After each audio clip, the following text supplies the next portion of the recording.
Productor y técnico en producción sonora para contenidos digitales, en formación del Tecnológico de Artes de Arango. Los invito para que nos sigan en el metaverso de Mozaik Play. Y bueno, vamos a comenzar esta masterclass, se llama Detrás de los altavoces. Me disculpan si me enredo un poco, soy más de los que está detrás de que con un micrófono en la mano, pero bueno, vamos a hacer lo que mejor se pueda. Bueno, un poco de mi historia. Yo empiezo siendo técnico, ¿cierto? Empiezo siendo técnico, del cual ya soy graduado. En estos momentos soy graduado de técnico, producción sonora para contenidos digitales. Desde primer semestre se notó como mis ganas por aprender sobre consolas análogas, digitales, todo el tema que tiene que ver con sonido, no quedándome solo en un estudio como muchos, entre comillas, productores lo hacían. Tuve la oportunidad de que mis profesores vieran ese potencial y empecé a ir como a muchos eventos, entre los cuales pues más que todo eventos de la Descubre Arango, en su momento siendo una escuela, en este momento ya siendo tecnológico. ¿Qué más les cuento sobre mí?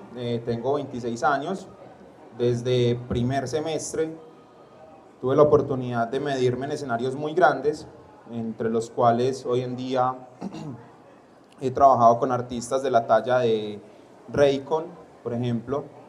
Estuve operando en las fiestas del Peñol, en las fiestas de Guatapé. Ahorita, la próxima semana voy a estar en unas fiestas en Andes con el doble perfecto de Nicky Jam. También tuve la oportunidad de trabajar con un artista internacional en Feria de Flores. Segunda vez que me enfrento a tarimas grandísimas como son Feria de Flores. Y bueno, eso es como un poco de mi historia, de mi recorrido. Llevo 3 años de experiencia en cuanto al sonido en vivo. En cuanto a la parte de estudio, también pues tengo como las competencias de estar en un estudio. He tenido la oportunidad de trabajar con grandes producciones, las cuales han sido, por ejemplo, más adelante veremos la producción del himno de la Débora, ¿sí? Canciones para compositores chilenos de cuerdas pulsadas. Para los que de pronto no sepan qué es una cuerda pulsada, son guitarras, algo ya un poco más, digamos, colombiano, que son el charango, el tiple y bueno, demás. Estos instrumentos son cuerdas pulsadas, ¿cierto? Bueno, pasando ya un poco más adelante, esto es algo un poco de lo que yo hago en vivo.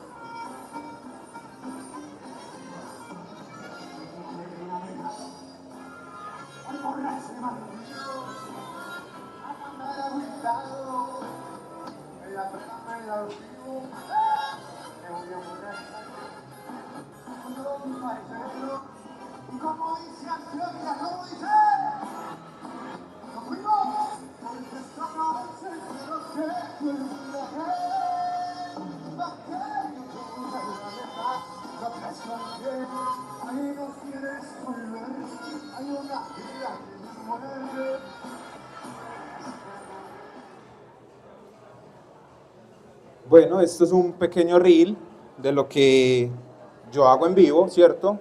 Esto fue hace poco con un artista que se llama Soler, es un artista de Whitey Rocket. Es una compañía grande que tiene artistas de la talla de Luis Alfonso, ha tenido pues también en sus filas a Kevin Roldán, entre otros. Y me dieron pues la oportunidad de trabajar con ellos, y no solamente a este artista le hice lo que es el sonido en vivo, sino que también le hice toda la parte de las visuales, o sea, lo que está detrás de él. También tengo como esas competencias de hacer artes visuales, por así decirlo un poco. Y un consejo es, para los que me están viendo detrás de la pantalla, que nunca les digan que no se puede hacer algo, muchachos. Resulta que yo empecé buscando como mis horizontes y encontré en la música como lo que me cobija, ¿cierto? Pero no quería ser como ese músico, el mismo músico de siempre, de me voy a ir a tocar un instrumento, voy a ir a cantarle a alguien porque pues no sé cantar y resulta que cantar es muy difícil. Entonces me decidí buscar otras cosas, otros mundos que tiene la música. La música no es solamente lo que ustedes ven, que es el artista parado en un escenario cantando, sino que detrás del artista hay un montón de gente gigante. Tenemos managers, tenemos productores audiovisuales, diferentes tipos de manager, production manager, tenemos que el management, perdón. Hay muchas personas. Y dentro de eso está uno de los roles también más importantes para un artista, que es un ingeniero de sonido, ¿cierto? Si un artista puede ser muy bueno en el estudio, pero en vivo no suena bien, realmente cuando tú vas a un concierto de ese artista te vas a ver como, ah, pero es que él en vivo no canta igual, ah, pero es que no suena bien. Entonces es una tarea también demasiado difícil ser ingeniero para que un artista se escuche bien y se vea bien dentro de una tarima. Como les decía, chicos, nunca permitan que alguien les diga es que no lo pueden hacer, es que de la música no se puede vivir, porque realmente no es cierto. Cuando yo empecé con esto, yo empecé trabajando para unas empresas que realmente fue un poco complejo, no quiero entrar mucho en detalle en eso, pero fue bastante complejo y decidí trabajar de cuenta mía, ¿cierto? Con mucha autogestión, dándome a conocer, con la visibilidad, con amigos, el voz a voz, que es lo más importante para que a uno lo conozcan. Y hoy en día pues tengo oficialmente 6 artistas a mis espaldas, tengo 6 artistas a los cuales les hago el sonido en vivo, a los cuales les monto shows, los cuales varios ya han estado internacionalmente, y acá en Colombia también artistas internacionales que tengo un artista que es de Puerto Rico, y bueno, uno de sus, más adelante lo vamos a ver, uno de sus productores, ¿cierto? Es Lil Wizard, no sé si de pronto lo conozcan, pero ha sido productor de grandes artistas del género urbano, que es como en lo que más me enfoco, de artistas como Arcángel, Don Omar, Daddy Yankee, muchos más. Tuve la oportunidad de trabajar con él en solo 3 años de experiencia, como les decía ahorita, y pues esto para una persona que entre comillas apenas está empezando, lo que son logros muy bacanos. Lo que les decía ahorita, nunca permitan que les digan que no. Bueno, aquí ya de pronto lo que les hablaba ahorita, lo que está detrás del artista, el soler, son imágenes creadas desde cero, con animación. No solamente es enfocarme en el sonido, sino también en la parte visual. Desde muy pequeño pues me he enfocado como en toda la parte artística y poco a poco he ido descubriendo como todas estas cosas y estas facetas dentro de mí que no conocía. También la parte de estar en un estudio grabando, ¿cierto? Y produciendo, aunque acá voy a hacer una breve, como una breve, entre comillas, por así decirlo, y es, uy, perdón, se me pasó esto. Detalles técnicos, muchachos. Listo, ahora sí. Bueno, quería decirles que un productor musical no es quien se sienta en un estudio y hace un beat o graba una orquesta. Realmente un productor musical es el que pone a que un artista, una orquesta, un beatmaker, como en el género urbano, conversen, ¿cierto? Yo como productor musical, teóricamente, no es obligatorio saber de música. Sería muy bueno, sí, pero no es una obligación saber de música.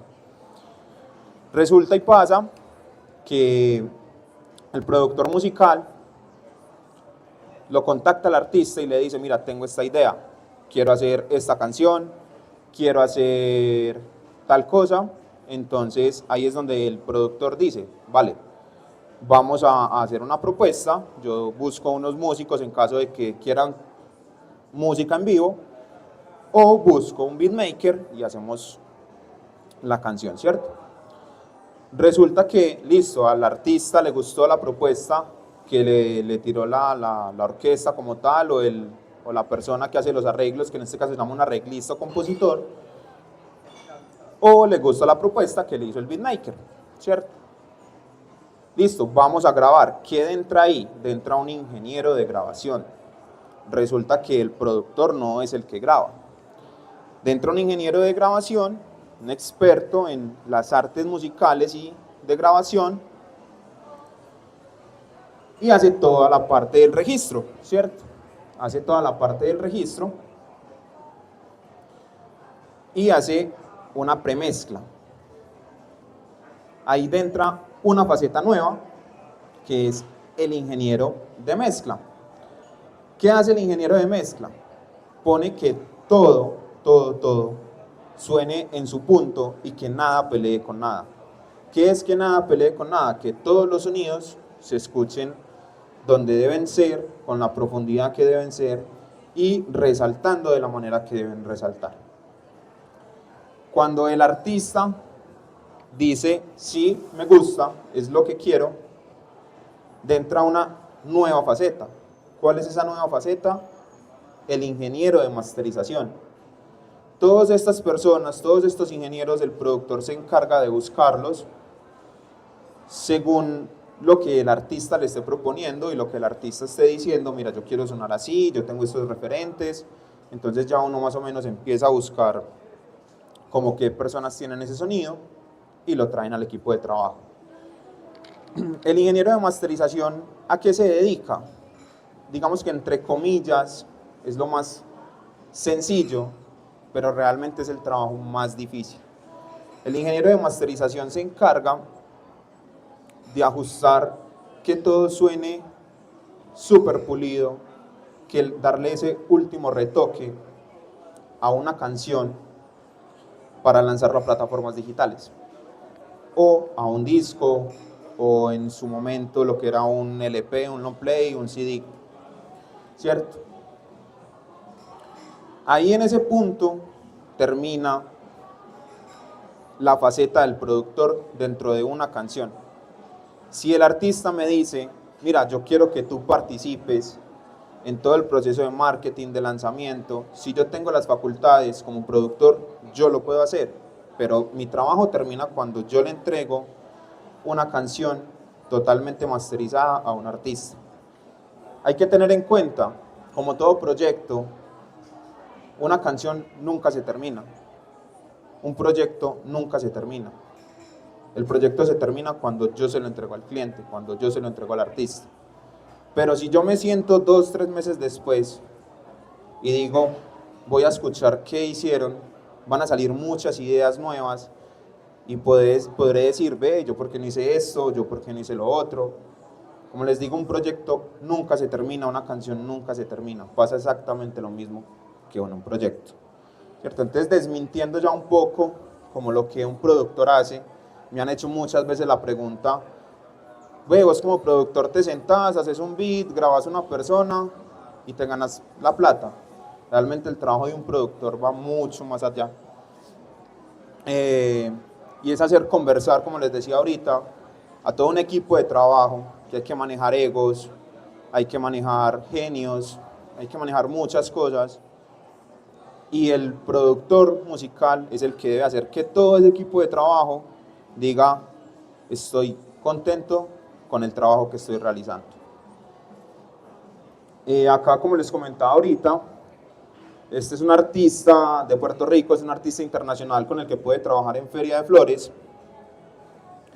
Y la otra foto es un concierto gigante en Bogotá, que fue un concierto que nos invitaron el Gran Combo de Puerto Rico para celebrar su cumpleaños número 60. Yo iba con un artista pues local, un artista de Medellin. Fue bastante bonito porque fue uno de los primeros conciertos gigantes y fuera de Medellin a los que pude asistir. Fue una historia muy charra porque en un principio íbamos todos en avión, nos montaron a todos en vuelo y a la final, por temas económicos, como muchachos, no, nos vamos en bus. Entonces fueron 8 horas de viaje por la noche, llegar a Bogotá, descendernos del bus, montarnos a otro bus para ir hasta Soacha. En Soacha llegar, que nos dijeran: muchachos, no tienen prueba de sonido. Después sí tienen prueba de sonido, nos bajaron súper rápido porque estaban recortos de tiempo y nos mandaron a la guerra. O sea, nos dijeron como: háganle, como puedan, y tocó resolver, ¿cierto? En este mundo pasa mucho eso, en lo que es el mundo de la música, en lo que es el mundo de, más que todo, el sonido en vivo, que es en lo que yo más me he acercado. Nos mandan y nos dicen como: resuelva como pueda, con lo que tiene, y haga que eso suene bien. Ponga que el artista suene como suena en un estudio, como suena en una grabación. Y son cosas demasiado complicadas, pero pues realmente toca muchas veces. Les mencionaba ahorita que tuve la oportunidad de trabajar con Lil Wizard. Él ha sido productor de artistas, Don Omar, Daddy Yankee, Arcángel, De La Ghetto. El hombre tiene a sus espaldas a los artistas más grandes del reggaetón en Colombia y en el mundo. Y tenerlo al lado y que él te diga: tu trabajo es muy bueno, creo que son logros de esfuerzos de trasnochos, de estar básicamente llorando por no ser capaz de hacer un trabajo, porque al otro día tienes que madrugar a la universidad y decir: no he descansado nada. Y básicamente eso es un poco de mi historia. Yo en estos momentos estoy en 6º semestre, yo aún no he terminado mi universidad. Termino ahorita en diciembre porque estoy haciendo una tecnología.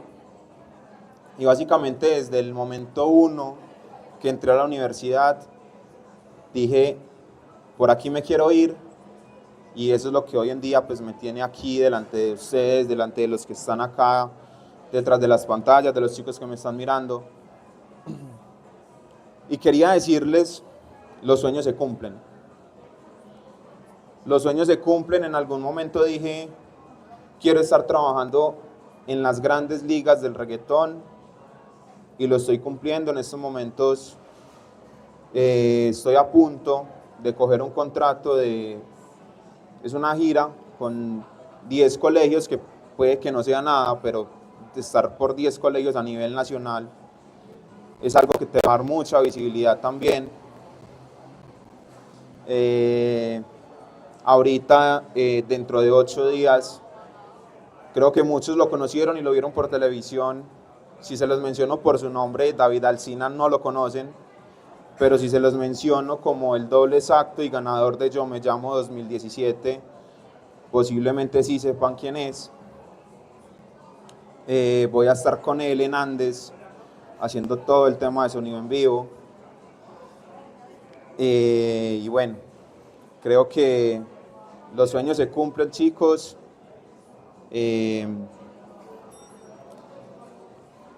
Aquí les voy a mostrar un pequeño video. Bueno, es un video un poco largo. Es, creo que una de las producciones más grandes en las que he trabajado, y es en el himno de la institución en la que hago parte. Los dejo, pues, son 3 minuticos, espero que se lo disfruten.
Bueno, es un poquito, pues tampoco les iba pues como a mostrar todo el tema, ¿cierto? Es cortico.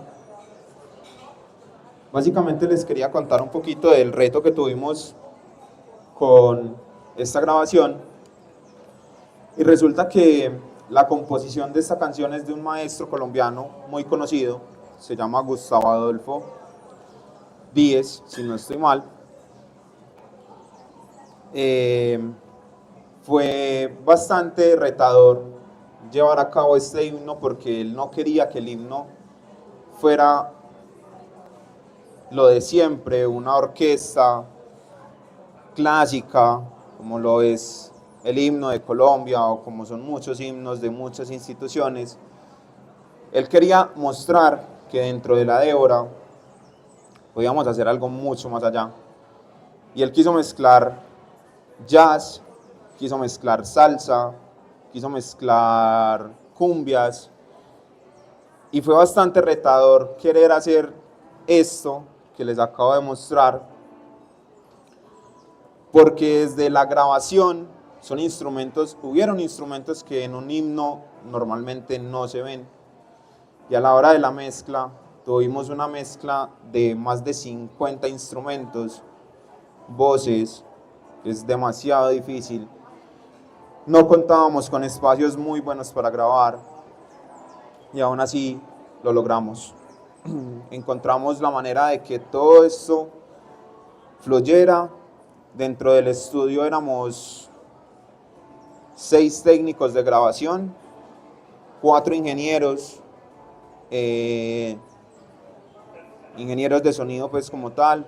Ellos pues hacían se enfocaban en diferentes cosas y básicamente fue un reto para todos. Dentro del estudio éramos aproximadamente 10 personas en la parte donde grabamos, y tener una orquesta completa de más de 50 personas grabando al tiempo y que todo se escuche, más de 50 micrófonos en escena, es un reto y lo logramos. Esta fue una de las últimas piezas que tuvimos el honor de grabar, del maestro Gustavo, gran compositor colombiano. Él fue nuestro decano hasta hace poco y ya pues por motivos de más de 20 años de trabajo se retiró. Y grabar este tipo de música y este tipo de retos es algo muy bonito y muy enriquecedor para la vida de una persona que, digamos, entre comillas, apenas está empezando, ¿cierto? Y bueno, chicos, eso es como un poco detrás de los altavoces. Bueno, por aquí me dicen que lo alargue otro poquito.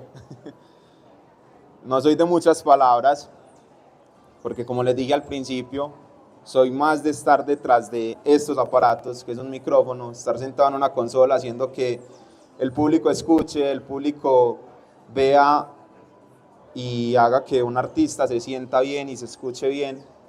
Entonces soy más bien de pocas palabras, pero bueno, lo voy a alargar otro poquito. No sé de pronto qué más contarles. Contarles que las producciones en las que he estado, como les conté ahorita, estuve en una producción de un artista chileno, un ensamble de cuerdas pulsadas. Para los que no conozcan, como les decía ahorita, las cuerdas pulsadas son las guitarras, los triples, los requintos, las bandolas. Pero resulta que este compositor es muy teso porque para los que conozcan de música sabrán que hacer un cambio de tempo en una canción es muy difícil. ¿Qué es un cambio de tempo? El tempo es la velocidad de la canción. Si yo voy a un pulso,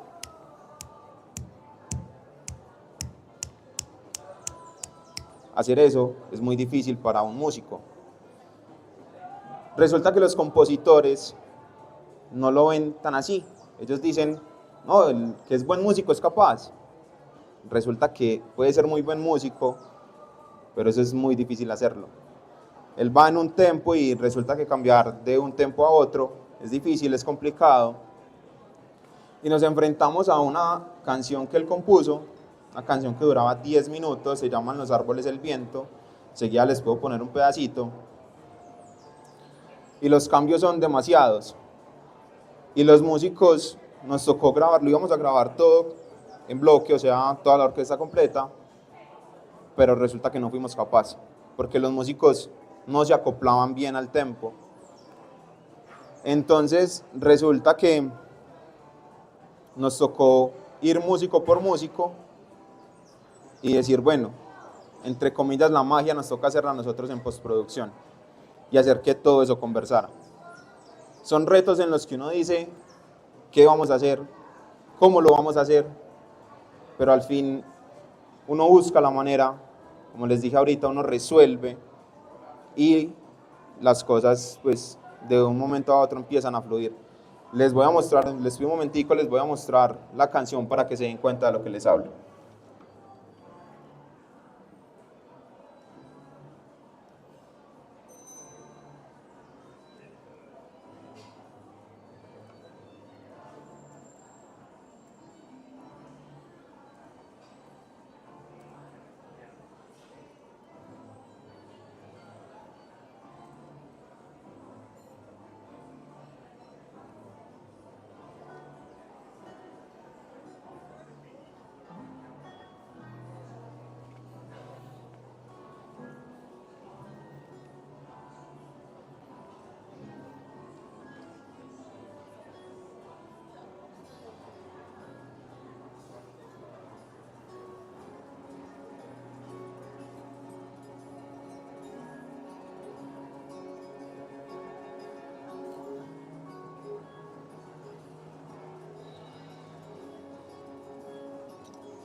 Ese es el primer cambio de tempo, ese es uno de los primeros cambios de tempo que hay dentro de la canción.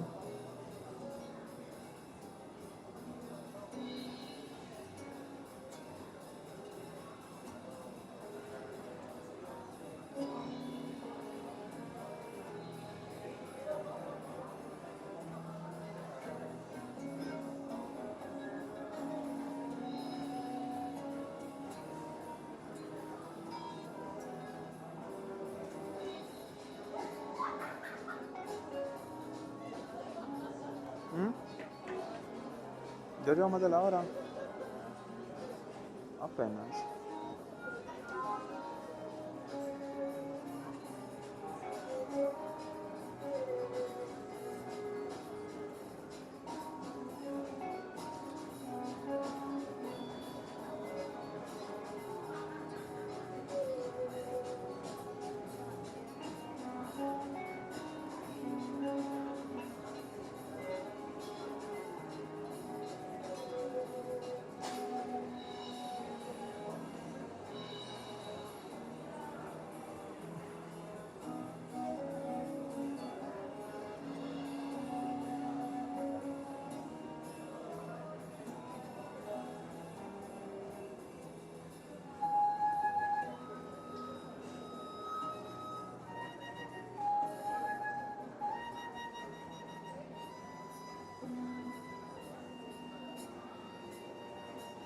Ese es otro cambio de velocidad o de tempo. y ahí hay un famoso crescendo, que es aumentar el tiempo poco a poco. Lo que lo marca es la batería.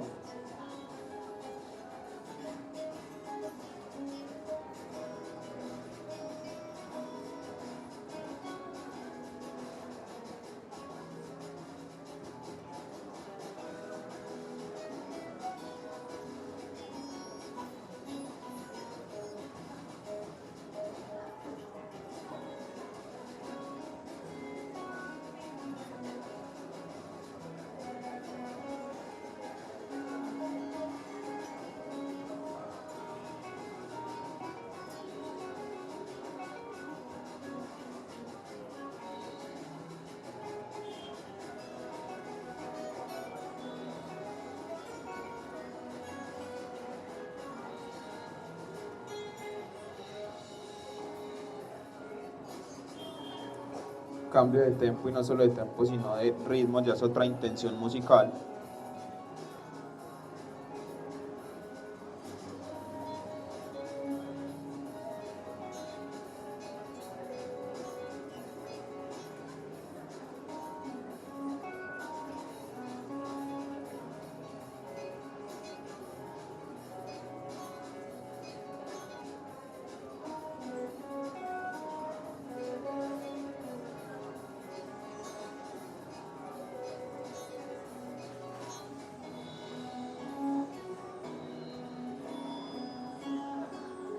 El tempo vuelve y baja, y si se dan cuenta, toda la canción es igual.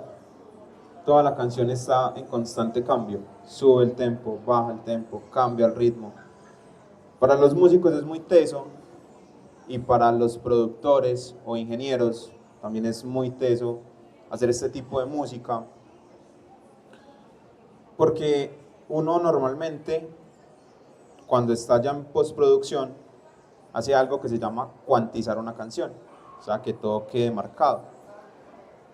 Cuando los compositores hacen este tipo de locuras, porque no hay otra manera de llamarlo, esto es una locura,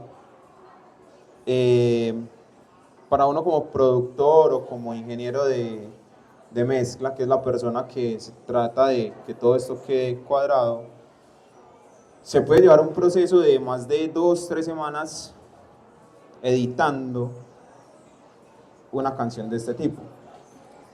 Una canción, digamos, que dure 3 minutos, se puede estar durando en un proceso de edición 3-4 días, una canción normal. Esto es una canción de casi 10 minutos. Para ya hacer toda la edición de esta canción me puede demorar incluso hasta un mes, por las cosas que hace el compositor.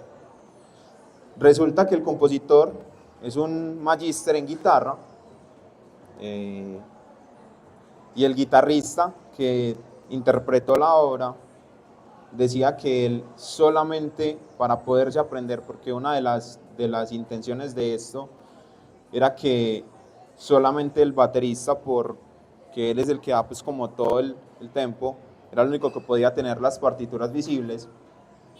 Los demás músicos se tenían que aprender de memoria la canción. El guitarrista, un gran guitarrista, él cuenta que para aprenderse esta obra, a él se la mandaron 3 meses antes de la grabación. Y resulta que él, cuando la estábamos grabando por primera vez, tocaba irla haciendo por pedacitos, porque se le olvidaba. Con él tuvimos como 3-4 sesiones de grabación, hasta que dijimos, hágase de cuenta que usted no está en el estudio, que usted está en su casa sentado estudiando, normal, y le va a salir. Resulta que fue de la única manera que él fue capaz de grabar toda la obra de corrido. Y él decía como, pero ¿por qué pasan este tipo de cosas? Resulta que cuando uno está en un estudio, cuando uno le ponen un micrófono, cuando uno sabe que tiene la responsabilidad de decir, esto lo va a ver mucha gente, esto lo van a ver, pues esto había que sí o sí mandarlo a Chile para que el compositor lo pusiera a rodar por todo Chile en una, se me fue la palabra. Bueno, él iba a poner a rodar esta grabación por todo Chile. Y él decía, es que cuando a uno le dicen, tengo esa responsabilidad, uno se bloquea. Por más buen músico que sea, se bloquea. Y con historias como la de él son muchas las que uno se encuentra en los estudios cuando uno va a una grabación. Resulta que también hace poco, 2, 3 meses, estábamos haciendo un trabajo institucional y nos llevamos a un artista que le dijimos como, mira, hay este proyecto, vamos a grabar tu música, tu propia música, pero en acústico. En acústico es que no sean como los drums como tal, los procesa uno en un estudio, sino algo mucho más tranquilo, por así decirlo. Llevamos una guitarra, una caja peruana y volvimos a hacer como la canción de él nuevamente. Resulta que llegó el momento de grabar la canción y en la mitad de la canción se quedaba sin aire, no llegaba a las notas. Pasa mucho en este tipo de cosas porque hay artistas que son artistas de estudio, otros son artistas de escenario. Cuando a él le dijimos vamos a hacer esto, vamos a recomponer tu canción, él pensaba que iba a ser como el estudio normal. Me quedé sin aire, paro la grabación, vuelvo y tomo aire, sigo con la grabación. Resulta que cuando uno hace este tipo de cosas, eso se llama un live session. Yo creo que todos estamos familiarizados con el término live session y hemos visto muchas. Se graba todo de corrido, o sea, se graba todo de principio a fin. Y él creía que esa era la grabación que íbamos a hacer. Resulta que cuando le dijimos a él, no, es que vamos de corrido, se puso nervioso, no llegaba a las notas, no llegaba a la altura, y al final nos tocó como, bueno, vamos a hacer algo, los instrumentistas van a hacer un parón, tú tomas aire y empiezas otra canción, porque nunca fue capaz de llegar a sus tonos y a la respiración de sus propias canciones. Entonces todos decíamos como que bueno, si eso lo está haciendo en un estudio, en una grabación, una persona de estas en vivo, ¿qué va a hacer? Y yo como ingeniero yo le decía a él, ven, vos qué vas a hacer el día que te toque un escenario gigante, una tarima gigante, te estás quedando sin aire en tus propias canciones. La respuesta de él fue, para eso tengo coristas. Resulta y pasa que los artistas de hoy en día le están dejando toda la responsabilidad a sus coristas. Inclusive los coristas cantan mucho mejor que los artistas. No solamente estoy hablando del género urbano, no solamente estoy hablando del reggaetón, del rap, estoy hablando en general. Si ustedes hoy en día, y me pasó hace poco en las fiestas de Envigado que me tocó presenciarlo, si ustedes ven a Wilfrido Vargas, el show de Wilfrido Vargas en estos momentos es, él sale con toda su banda y pone a 3 coristas a que canten todos sus éxitos. Si la gente, y eso es algo que se ve mucho, si la gente va a ver a un artista, ¿por qué me pones a 3 personas que yo no conozco si yo voy a ver el show de Wilfrido Vargas? Y eso es algo que está pasando hoy en día. Los coristas cantan mucho más que el artista, los intérpretes van con cosas pregrabadas. Si se dan cuenta, muchos guitarristas tienen unas pedaleras en el piso y ellos desde ahí pueden disparar sonidos. O sea, ya la música no es lo que era hace años, que era totalmente orgánico y me equivoqué en vivo y resuelvo. Ya no, ya toda la música hoy en día es samples, grabaciones, disparos, sonidos, los coristas cantan más que el propio artista. Y no solamente, como les digo, no solo pasa en el género urbano, no solo pasa en el reggaetón, pasa en la salsa, pasa en el merengue, pasa en todo tipo de música que ustedes hoy en día escuchen. Ya los artistas no cantan. Muchos de ellos, si ustedes se dan cuenta, estos micrófonos tienen este bombillito y muchos de ellos ni siquiera es cuando prenden el micrófono, esto se ve prendido. ¿Qué es eso? Eso es playback y muchos artistas lo hacen.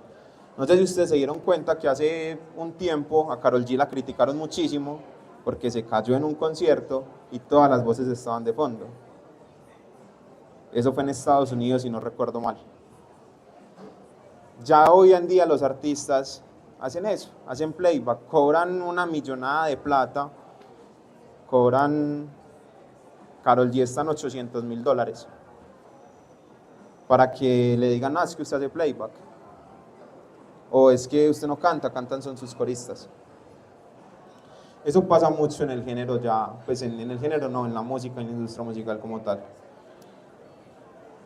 Y bueno, chicos, quería pues como mostrarles algo de lo que ha sido mi vida detrás de los altavoces. Reitero con la frase que empecé al principio pidiendo disculpas, no soy de estar al frente de un micrófono, es poco lo que me sé expresar, pero les quería dar unas conclusiones y unas palabras que hace poco me dijeron y me quedaron dando mucha vuelta en la cabeza.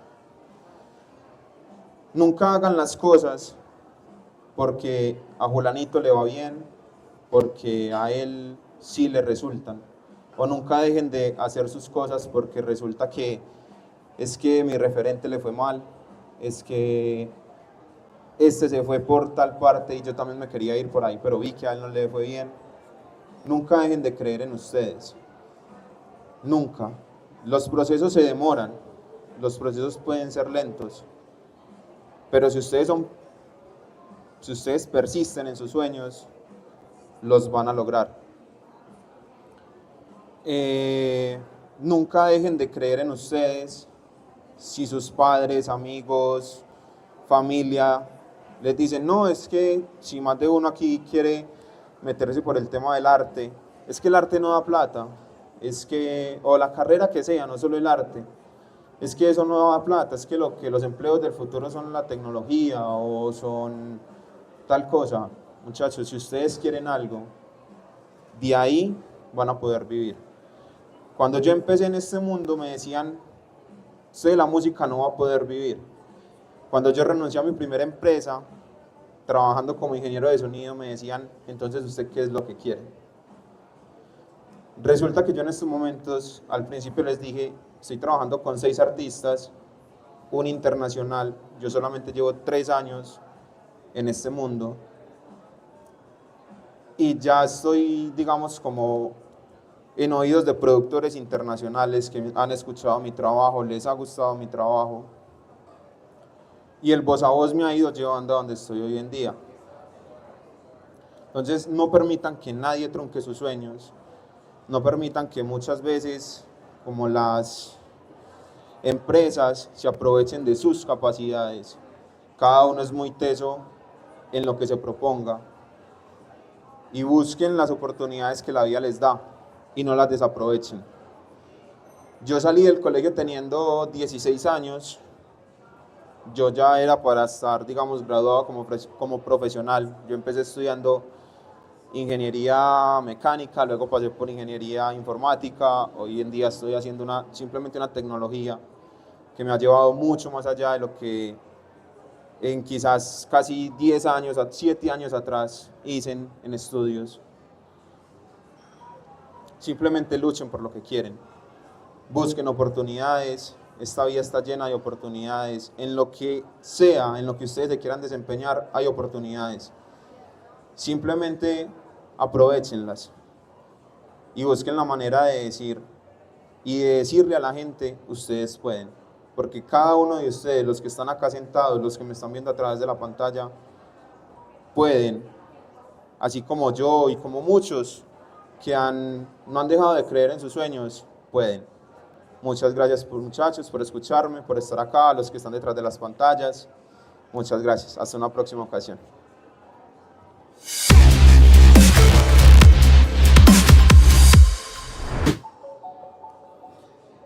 Listo.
a lot of things I could do.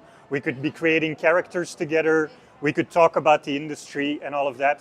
But I think this, your portfolio, is the most important thing I could be talking about. And there's a reason why I think I could give you some help with that. Yeah? For the past 9 years, I have traveled all over the world for my job. I'm a teacher at Digital Arts and Entertainment. I am now the head of my education as well. I travel, I consult to a lot of companies to talk about this. And especially, I keep a close connection with our industry, whether it is games or film. And so I always go to these companies and I ask them, when students or new people in this industry come to you, what do they do wrong? Or what would you like them to do better or more or different? And I collect all of this information. Last year, I created a new course for my curriculum about portfolios, because at that time I had gathered enough information to, I think, work with my students and give you a fair assessment of what you need to do. Yeah? And I'd like to go over that with you. What I basically did was take an entire semester and I squeezed it into 40 minutes. And I'll be talking longer than 40 minutes because they're going to have to stop me. These are the topics I'd like to talk to you about when you look at your portfolio. Yeah? And it's going to take a while to about here before I actually talk about your work.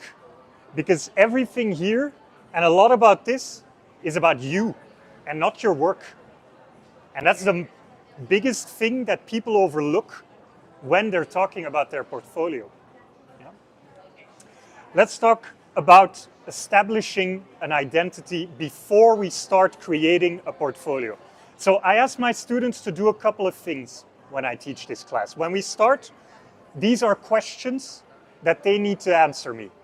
You can think about this for yourself, for your portfolio, what you have right now. Yeah? When you take a look at it, is it organized and short? Yeah? If I, who doesn't know you, look at it, can I see what kind of artist you are? What you want to do? Is that clear or not?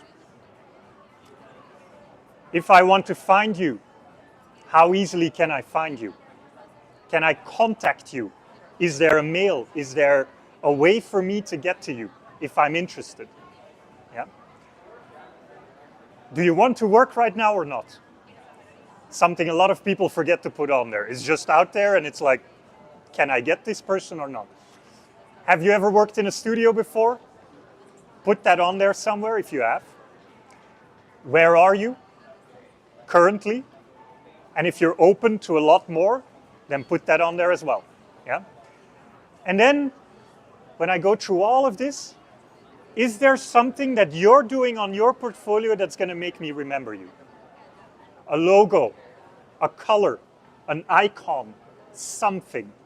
Your name. Maybe you have a weird name and you play with that. Yeah. So this is what I like to tell people to do first. Just type in your name on Google, and then ask these questions. Can I immediately see your portfolio? If the answer is no, then something's going wrong. Yeah? Do images of your work come up? And are those images labeled?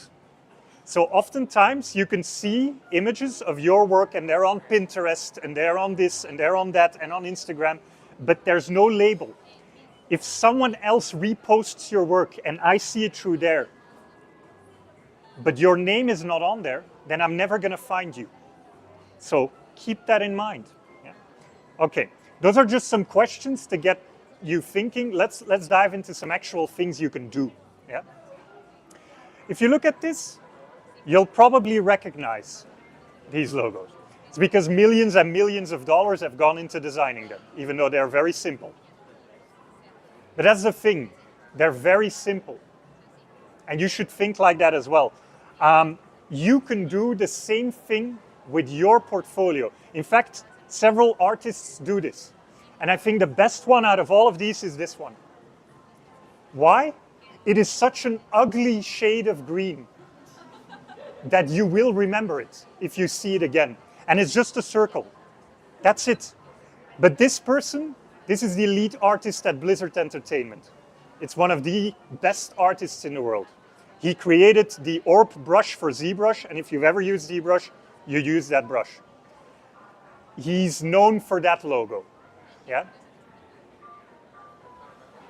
If you are creating your own logo, remember that that's just one of the things you can do, right? You don't need to, because you can also run into this.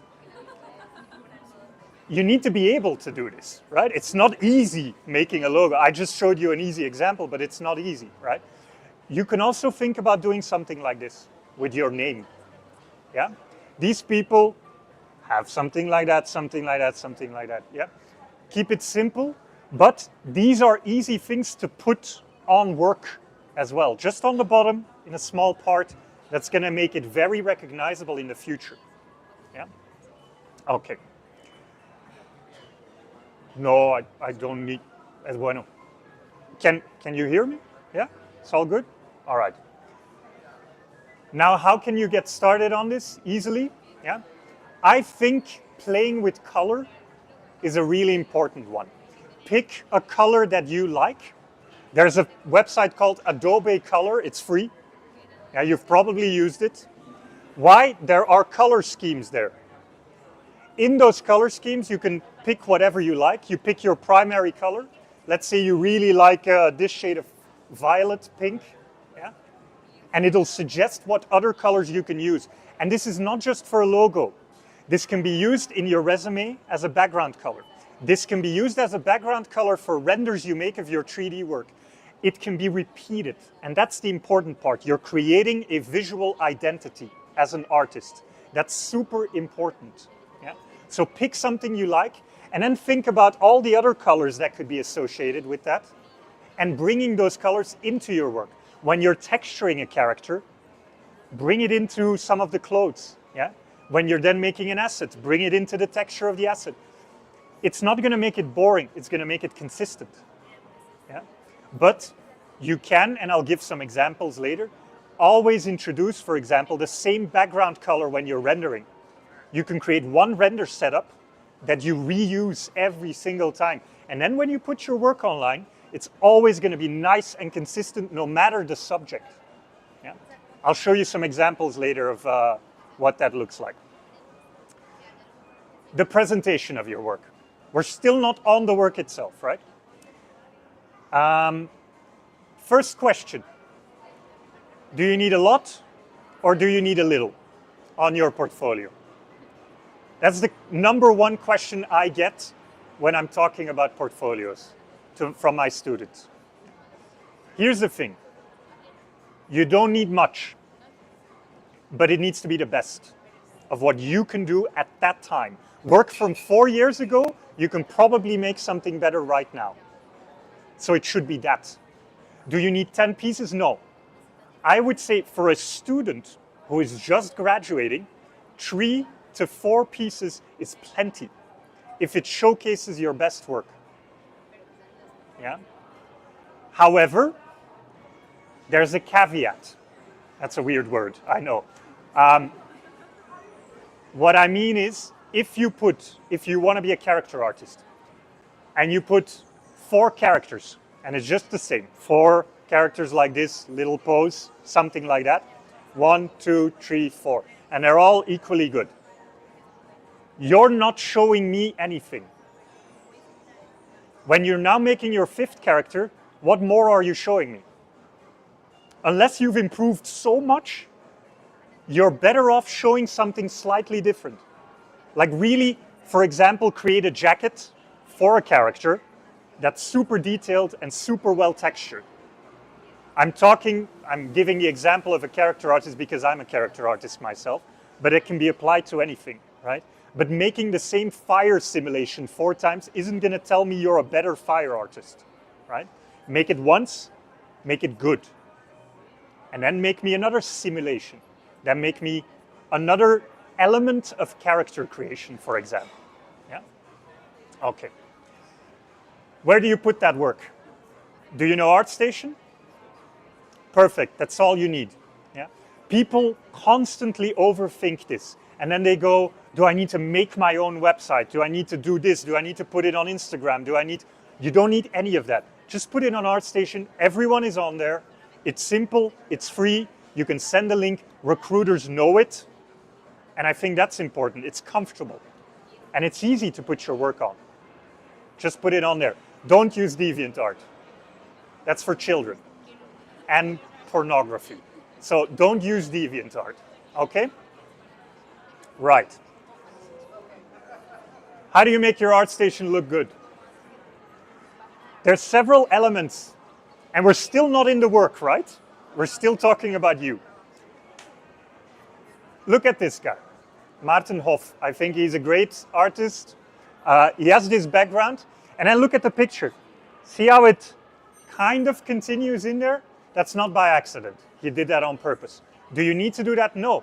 But think about the image you put on there. A lot of people are concerned with putting their face on their ArtStation. I'm going to be honest, if they're going to be hiring you, they'll probably see your face at some point. You might as well get it over with. A nice black and white picture, perfect. You don't need much more. Don't be overdressed, don't be underdressed. Just a normal picture is fine. Yeah. Okay. What do you put here? This is your title description, right? Here's the number one thing you shouldn't put there. Student. There's a reason. There's nothing wrong with being a student. But putting student there sort of tells everyone, please don't be too hard on me, I'm just learning. Well, I'm going to explain something to you. We're all learning, all the time, always. Put there the job you want. Don't be weird. Don't put CEO of your company. That's something weird to put there. But environment artist, simulation artist, texture art, like put what you want to be. If people look at your portfolio and I want to hire you, as what am I hiring you? Yeah? Okay. Then you also have an about section on ArtStation. What do you put in your about? There you can put, for example, that you're still studying, that you're open to work, that you're interested in these areas. Yeah? If you've ever been featured on a website, that's where I would put the link. Of course, you might not have that in the beginning, but that's where you start putting all of these things. A little bit more about you and your interests in this sector. Don't put in there that you like dogs, cats, and whatever. I mean, we all do, they're great, but there's no need. Yeah? Talk about the work. You could say, for example, I'm a character artist, but I also have a side interest in simulations. It's an interesting thing to put on there. Yeah. Okay. Now let's get into the work itself. These are just a bunch of tips, one after the other. Yeah? You want clear and what we call concise thumbnails. So thumbnails that show exactly what you want to show. And I'm going to go into some portfolios later and I'll show you examples of what I mean with that, right? This I see too often. That's too dark. This, much better. And I want to tell you, if you put a thumbnail on ArtStation, and these are very practical tips, I know. If you, and I've asked to share this with you later. Yeah, I'm going to ask the organization, so you can just use that as a reference. It's better that it's a little bit brighter than a little bit too dark. Even if you're going for a dark mood, yeah, better it's a little bit brighter. You can make a separate render just for your thumbnail. You don't necessarily need to cut into a picture and use it as a thumbnail. Think about making your thumbnail special. It's really important. Yeah? A recruiter will not take the time to click on something if it does not look good. Yeah. Okay. If you've worked for a studio on a project, it's perfectly fine to put the project or the studio there. What is not fine, this is an actual thumbnail I found. Yeah. I don't know what the work is, but I assume it's made in Unreal Engine. Yeah? This is like, you see what I mean? Don't put your software logo on your thumbnail. ArtStation has a section where you can say what software you used for that project, but this doesn't tell me anything. In fact, it's cheating. It gives the ID that you're capable because you use Unreal Engine and you put the logo there like you're some sort of official Unreal partner or something, don't do this. Never put software on your thumbnail. Yeah? Okay. Don't do multiple posts for one project. Put everything together. It's very simple, but then how many images, sections do you need for a project? If it's a normal project, let's say you made a car, 5 images, not more. Yeah? Else, you get to like scrolling fatigue. Recruiters don't like this. Yeah? If it's a very big project, like a full game you worked on or a group work, you can go to 10. But keep in mind, what do you want to show? You want to show something, a nice render, a couple of close-ups, but also the technical side. A wireframe, yeah? An unwrap texture. Don't hide your texture or your wireframe. In fact, if your wireframe is bad, don't put up the project, because it means you don't know what you're doing. You're just making it look good at the end, but it doesn't work like that in a studio. You'll regret it. Yeah? So everything needs to be correct before you can go in. Oh. Descriptions. Yeah? What do you put in there? Just if it's a big project, what you were responsible for, who you worked with. If you based it on someone's image, include that person. Always show whose image it is based on. What you don't put on there is, I hope you like it. I really worked hard on this. Keep your personality out of the description. Yeah? You have no idea how many people do this. And the reason you laugh is because you've seen it. You see people doing this. And it's just hiding behind, please don't be too hard on me. Don't do that. Yeah? There's no reason. Okay. Don't put work in progress on there. Finish something. There's a reason. If I'm a recruiter or I'm an artist and I look at a portfolio and there's work in progress, it reminds me that I still have work I need to finish. We are notorious for never finishing projects. We always want to make the next thing. Yeah? You only put something up if it's finished. If not, you haven't earned the fact to put it on your portfolio. Yeah? Okay. Ask everybody for feedback. Your mom, your neighbors, people who don't know anything about what you're doing. Why? If you ask 10 people for feedback and 7 out of 10 people say, are you sure that's the color you want to use? Even if they don't know anything technical about the project, maybe you should think about changing the color. Yeah? And you have to get used to getting feedback. Also from people who don't know what they're talking about. All right. I have some examples. I want to show these to you. So, oh, it's not working. No, it's not working. It's not connecting. Yeah, I switched tabs.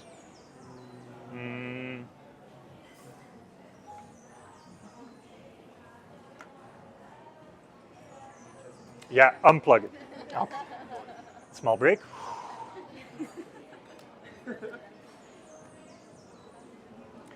If it's too boring, now you leave. Yeah, that's the time where you, no. Oh.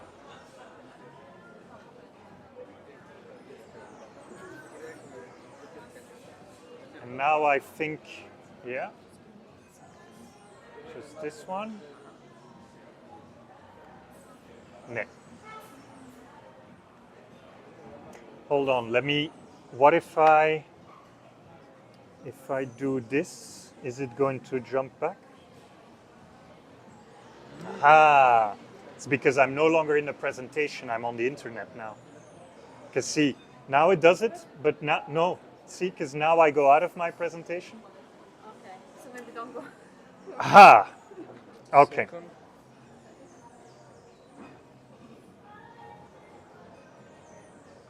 Hold on, I have a different ID. No, I see the problem.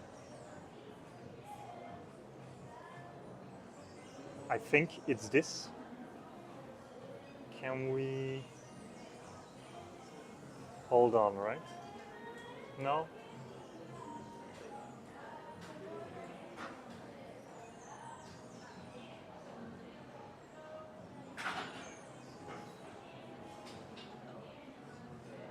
No. Okay. It's fine. Sorry. No worries. Let's see if this works. Okay, I can't show you examples. I can show it to you later just on the screen. It's fine.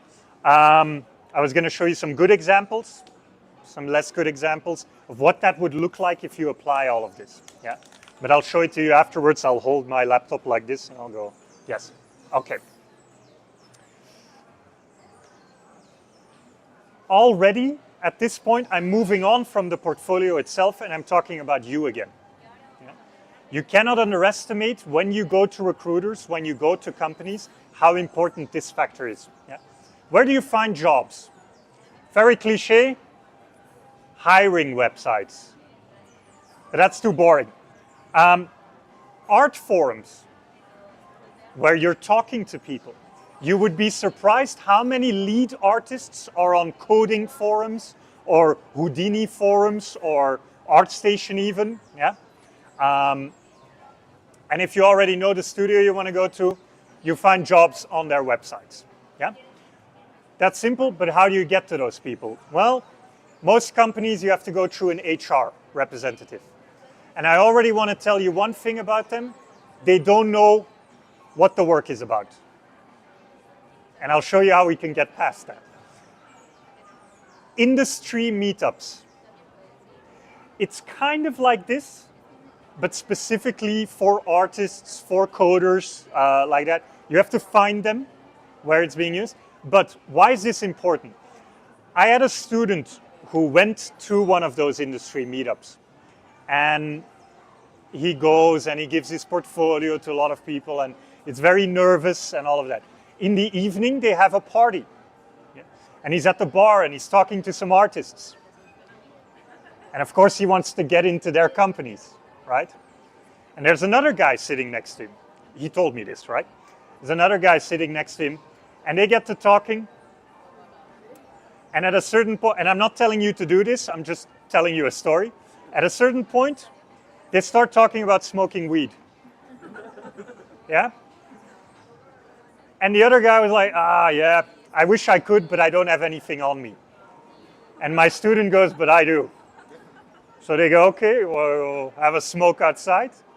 I'm telling you not to do this, right? Just telling you it happened. They go have a smoke outside. They start talking. Turns out the other guy's the CEO of the company he wanted to get into. He got his interview the next day. Yeah. What I'm trying to say with that is there are extremely weird ways you can get an interview and you can get in. And I always say this, you can skip the beer, the alcohol, but you cannot skip the party for these sorts of things. Yeah? Okay.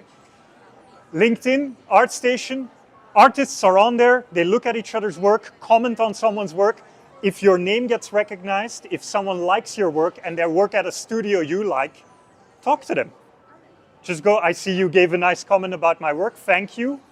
I've actually been looking to apply. Do you have any tips?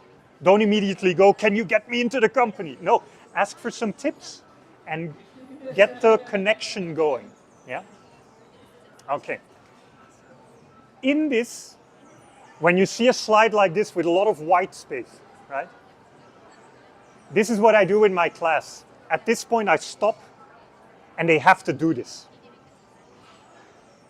And I'm going to ask them to share this presentation with you.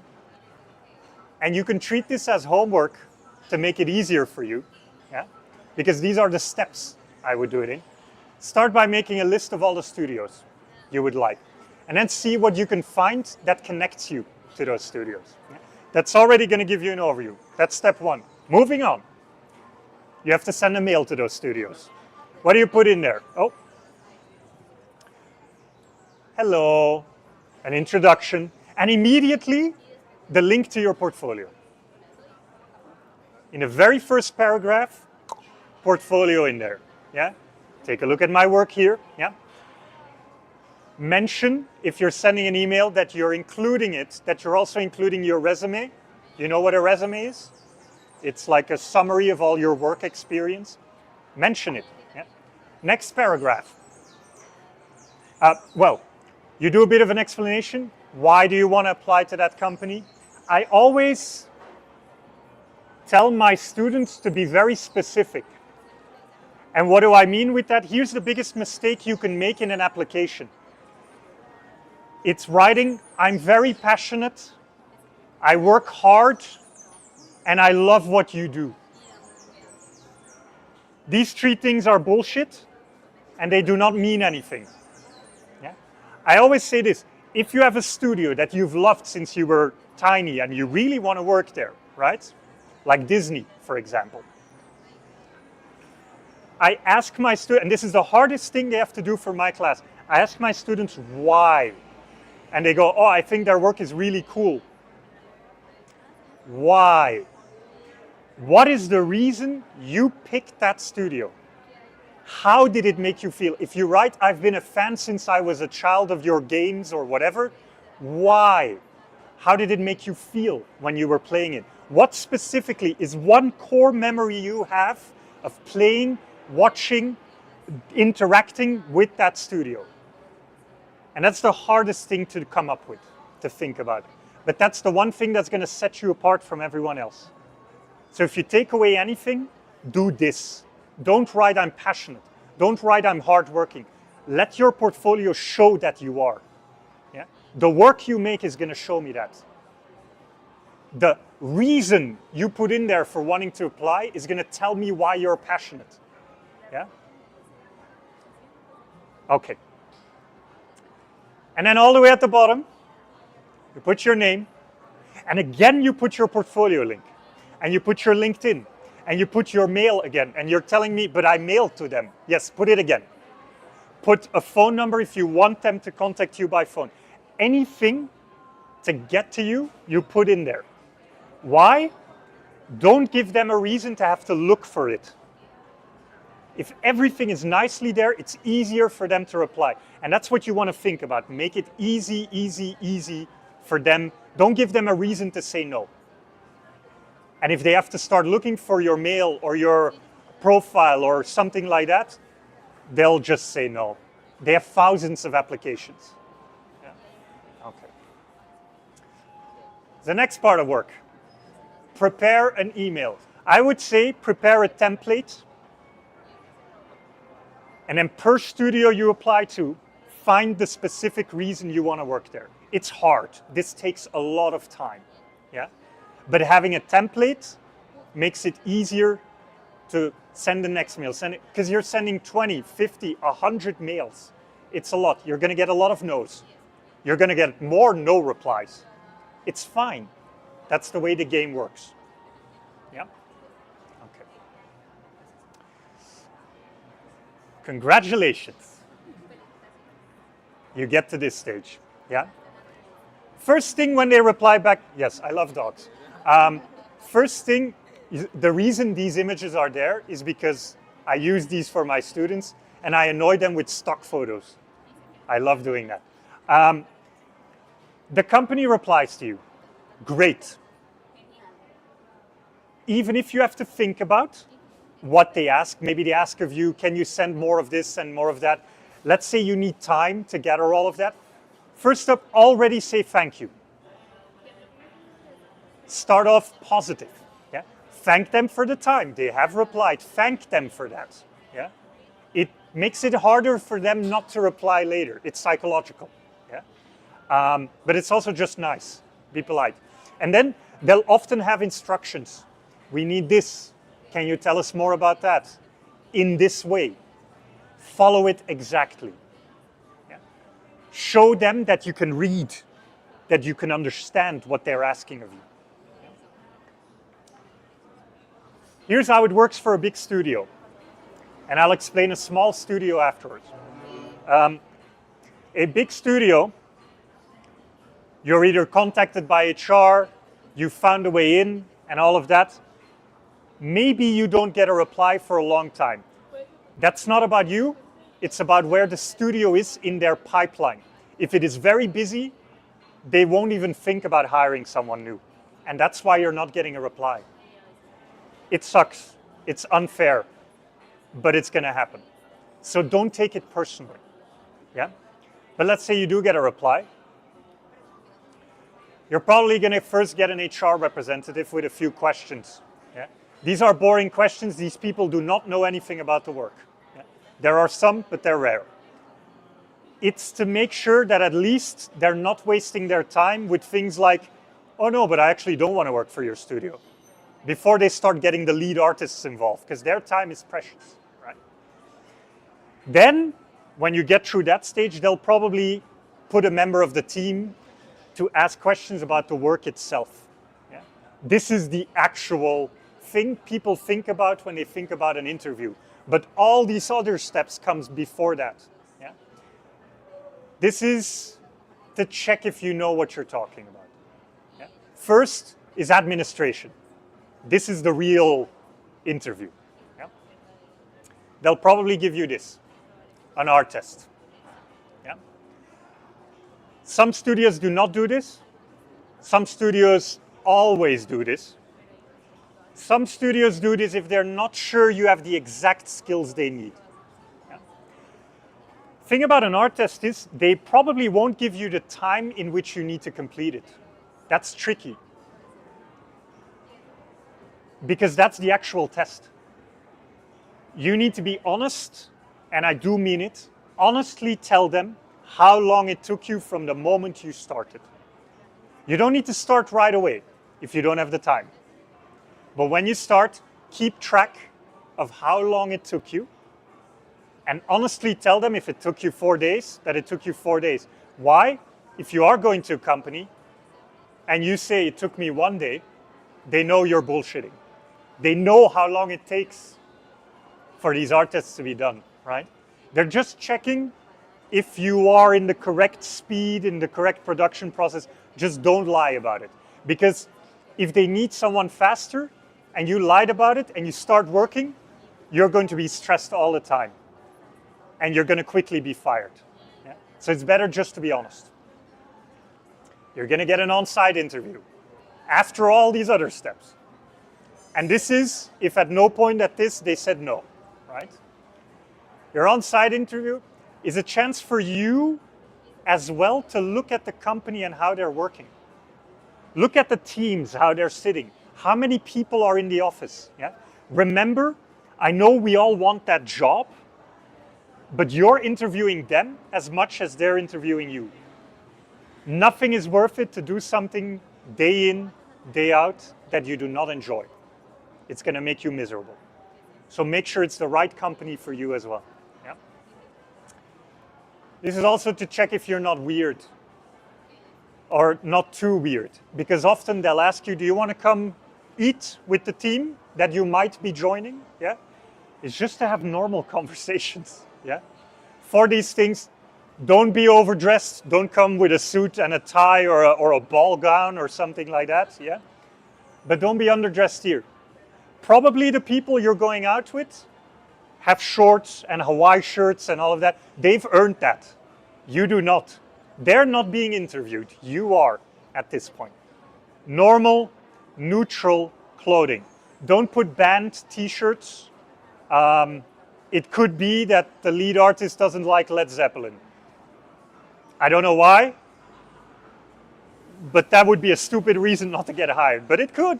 It could, if it's between you and another candidate who are equally good, then fuck the person who wore Led Zeppelin, because I hate it. Yeah? For example, so just neutral clothing is perfectly fine.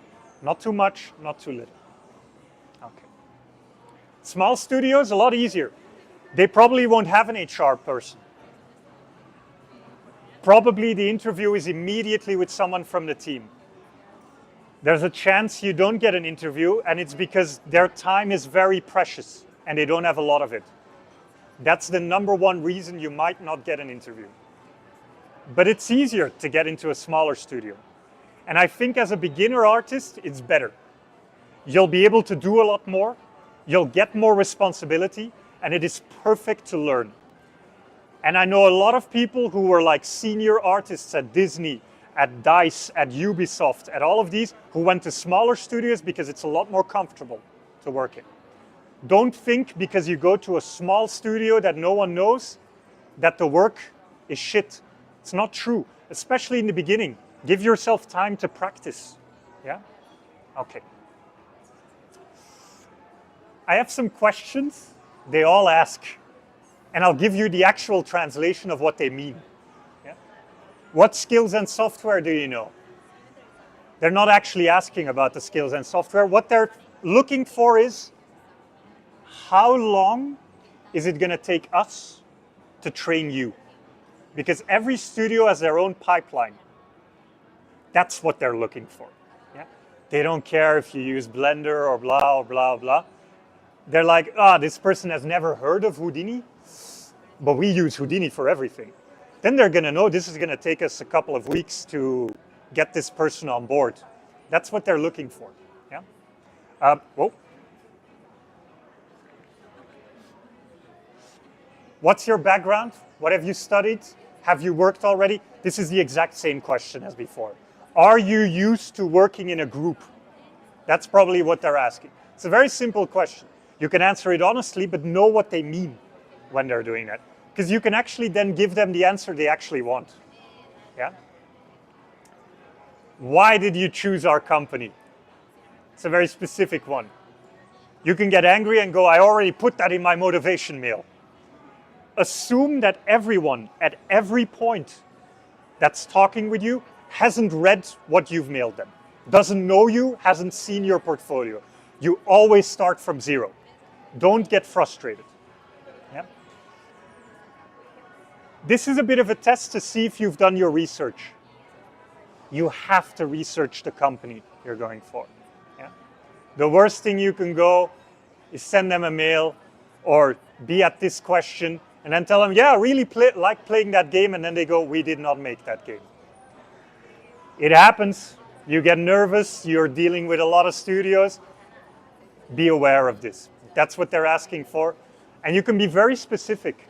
And I think the more specific, the better. What's the salary? This is a hard one, especially if you don't know. But this also means you need to come prepared. Research what people are making in the industry. Combine that and look at the average. And say if you're okay with that. You say too high of a number, they're going to go, are you fucking insane? We'll never hire this person. They don't know what they're talking about. That's not realistic. If it's a little bit on the high end, they'll probably negotiate with you. Go way too low, they'll say, sure, come aboard, we'll sign you. Yeah? So this is, you need to protect you at this point. Yeah? They won't tell you what they're paying you. They'll ask you. Yeah? Negotiate, even when you start. Say a number you're comfortable with, add a bit more, and work a little bit down from there. It's basic negotiation. Yeah? Where do you live? Is it too far away? It's just to check if you want to come over. Yeah? Know in advance if you want to come over or not. There's no point in applying if you don't want to do this. What are you hoping to find here? It's a very general question, but I think it's a very good question. Because I think you should always look, I mean, the first answer is money, of course. You want to make money. But that's not what they're asking. Yeah? I think you as an artist should know, you can tell them, for example, I'm a character artist. I want to develop my skills more as that. That's normal. But actually, I really enjoy 2D. That's not the position I'm applying for, but I would like to learn more. Telling them that in advance is very good. Because it makes them go, well, we may be looking into getting someone on our 2D team in the future, and then we can already start training you, and it's a lot easier to put you in that position then. Okay? This is good to think about in advance. Could also be that you say, look, I really enjoy character art, and that's all I want to do with my time. I want to get really good at this. I enjoy spending a lot of hours doing that. That's what I want to do for your company. And I think you have the right people to teach me more. I think that's an extremely powerful sentence. I think you have the right people to teach me more. Research the people who work at the company. Yeah? Okay.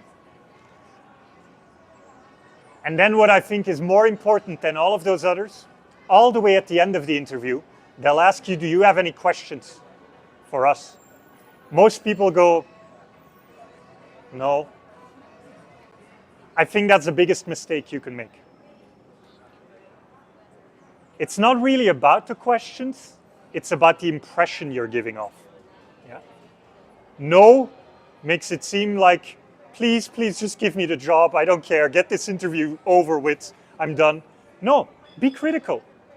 Go, maybe ask them, when the work is done, do colleagues go out together? Do you play sports together? Do you do something in the office? Or how do teams work? How big are they? I think that's a good question. Like, how many people will I be reporting to if I work here? Like, this shows that you really want to know about their company, that you're invested in what you're doing. Yeah? Have some questions. These are just some. I think this one, all the way at the end, you've answered all their questions. What would the perfect candidate look like for you? Because you're talking to me. You have an idea of what you want. Can you tell me what that would be? You've already done your interview. They already have an idea if they want to hire you or not. And if it's good, it's good. If it's a no, at least you can learn at that point. Yeah? Okay. Prepare an answer to all of these questions in advance. Think about it. Yeah? So, here's an important one. From this point on, when you're creating work, when you're in that stage of rendering and all of that, think about your visual identity first. I think if you create that one before you create new work, you can start using it every single time. And you have no work afterwards to redo all of it, to create nice consistency. Yeah? Now, I do still want to show you what I meant earlier, yeah? Which means I'm going to ask you to come a bit closer because I'll sit here, I'll open my laptop because that's all I have. Or maybe I'll show it here so you can come over here. Because I want to show you what I think good portfolios look like. And I think that can help you to get an idea of everything I've been talking about now. But I'll also show you what sometimes they still do wrong, in my opinion, right? Okay, come on over, come on over.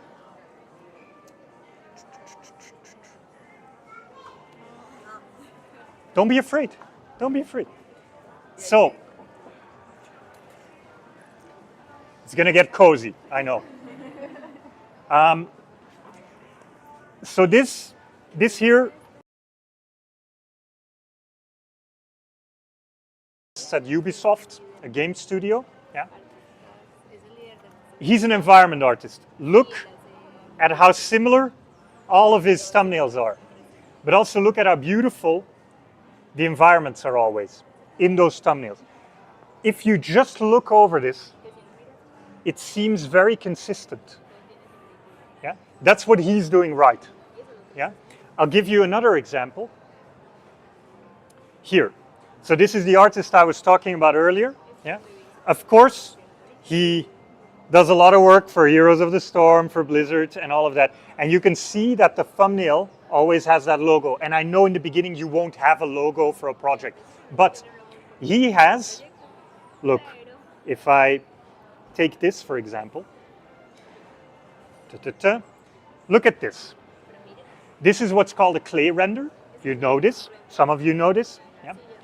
His clay renders for every project are always the same. Yeah. They are extremely good, and I'll tell you why, and I teach my students how to render this because I know Michael. Why are they good? There's no extreme white, there's no extreme dark. Never have that in your renders. Yeah? Every detail you can see. Yeah? That's important. So there is shadow, right? But there's no really hard dark areas, but there's also no really big white blown out areas.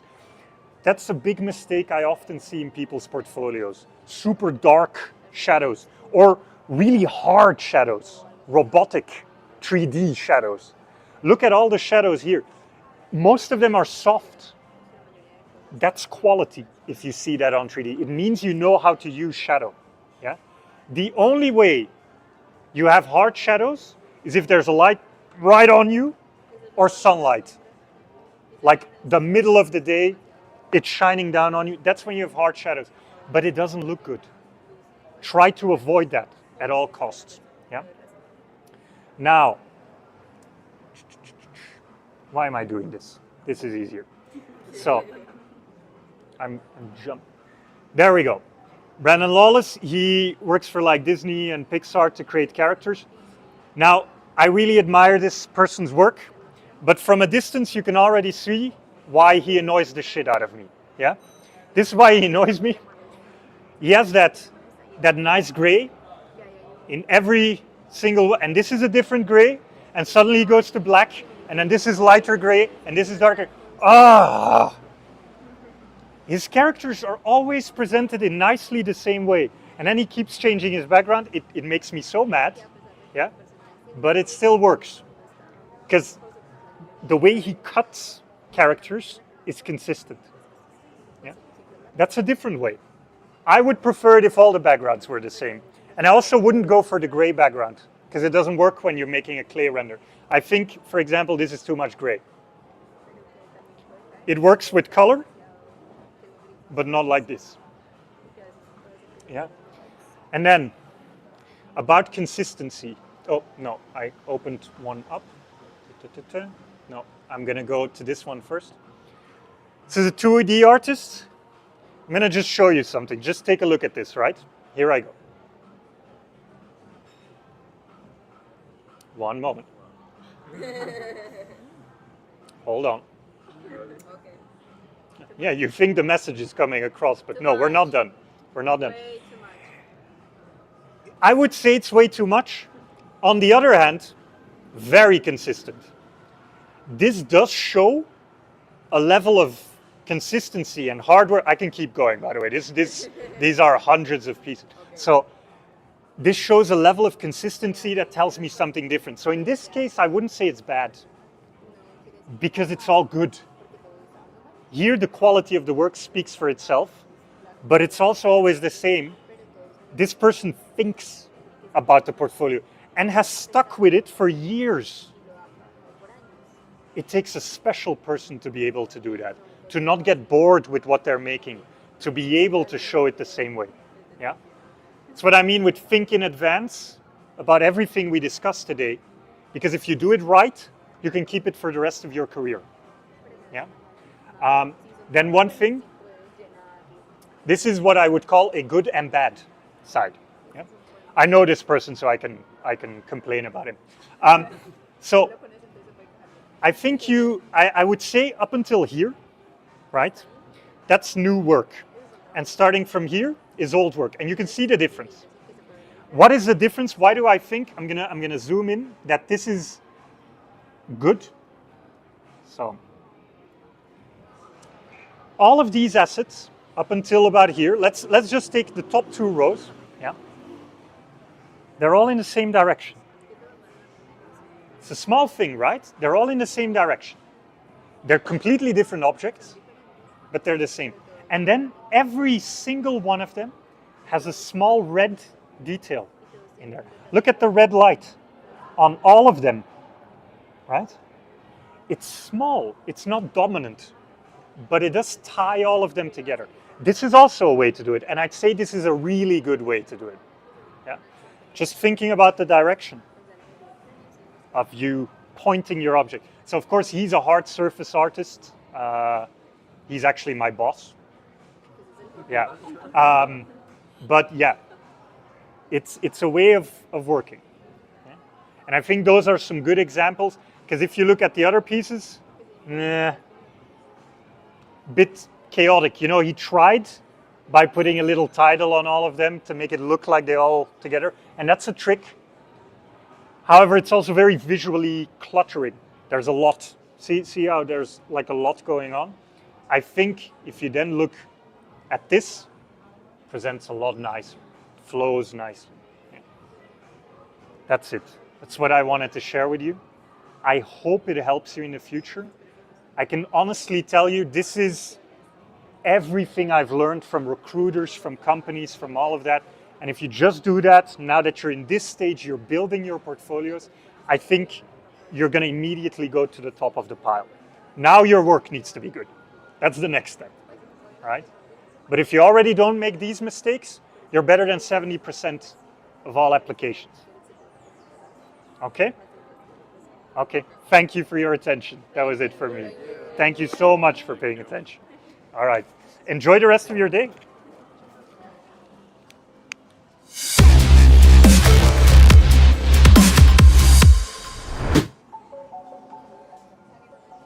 Gracias. Take my seat. Yeah. I love it. You're going to be bored of it by the third time. So.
No.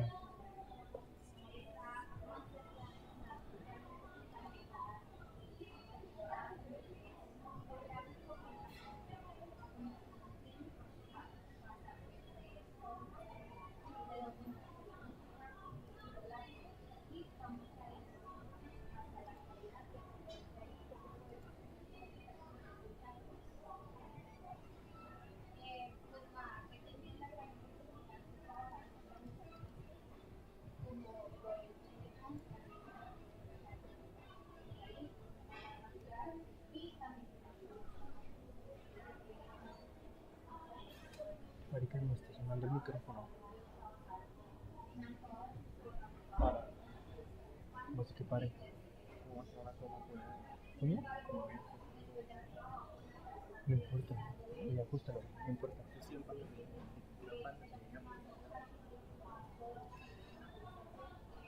¿Qué es eso?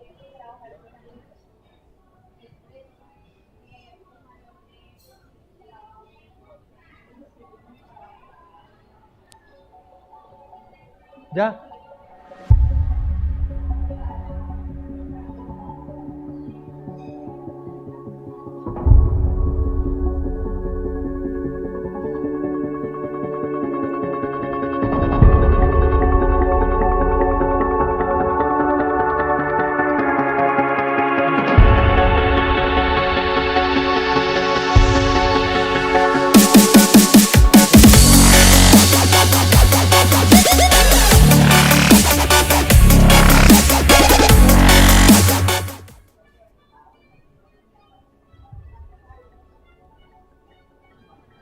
Ajusta esta cámara, para. Ajusta la cámara.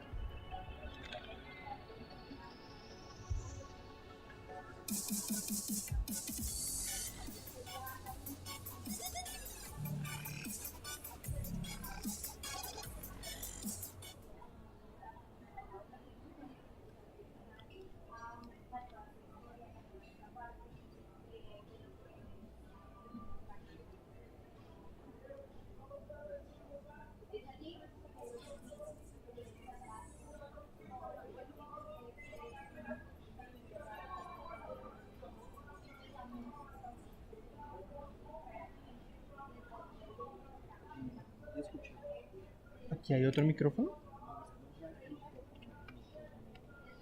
Parce, espérate. Acá hay otro micrófono. ¿De los tuyos? ¿Dónde? Marica, no está funcionando.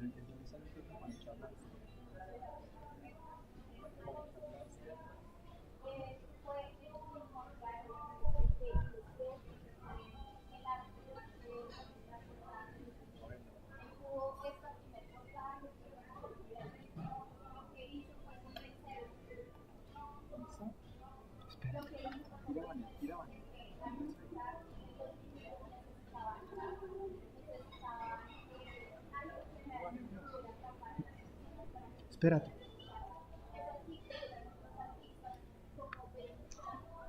Perdón, una luz, una luz.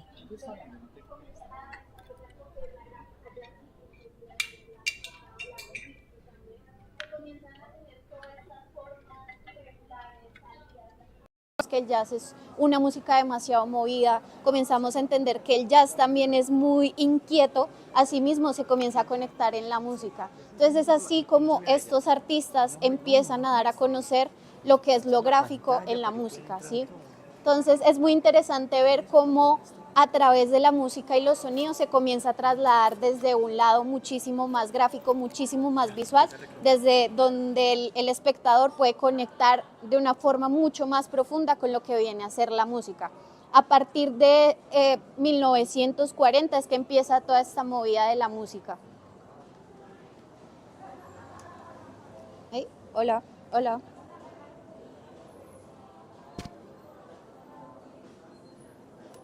Hola, ¿ya? ¿Mejor? ¿Ahí me escuchan mejor? Gracias. Es a partir de ahí, después de esta primera generación de lo que fue el mundo gráfico en la música, que llegamos a una disquera que se llama Blue Notes.